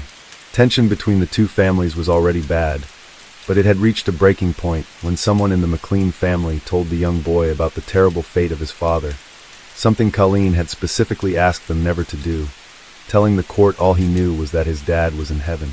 A counselor assessed the interactions between Colleen and her son and told the court she was unfit to be awarded custody of her son. Carol ended up being granted full custody of her grandson, whom she described as a gift from God sent by my son to give me a reason to get up every day and to take care of. And I'm doing that to the best of my ability. She also says the boy has his father's eyes and sense of humor. Tim McLean Sr., who has been divorced from Carol since before Tim's murder, hasn't seen his grandson for years because of ongoing disagreements with his ex-wife, which he says has worsened the pain of losing his son.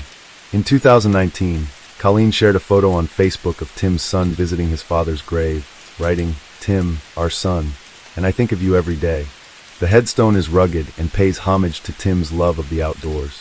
The gold inscription in the center reads, "McLean, October 1985, July 2008. Forever, Joker Wilds." Carol Dideli frequently visits her son's grave. In an interview with CBC, she sat at a bench beside the grave and recalls the day of Tim's murder. "When this very first happened, for weeks and weeks, I was just mad. It was so maddening to me that the whole world didn't just stop. Mine did. Nothing changed for everybody else. The traffic still went. Sun still shone. It was so maddening to me that the whole world didn't just stop. Mine did. It stopped, and it took a long time to really want to get up every day." As for Tim McLean Sr., he told the CBC, "It's still difficult to get up some mornings. We're trying to move on, but it's very hard, still very hard. I don't think we'll ever be over it." Tim Sr. remembers his beloved son every day, and even has a tattoo of his face inked over his heart. Tim McLean is deeply and eternally missed by all of his family and friends.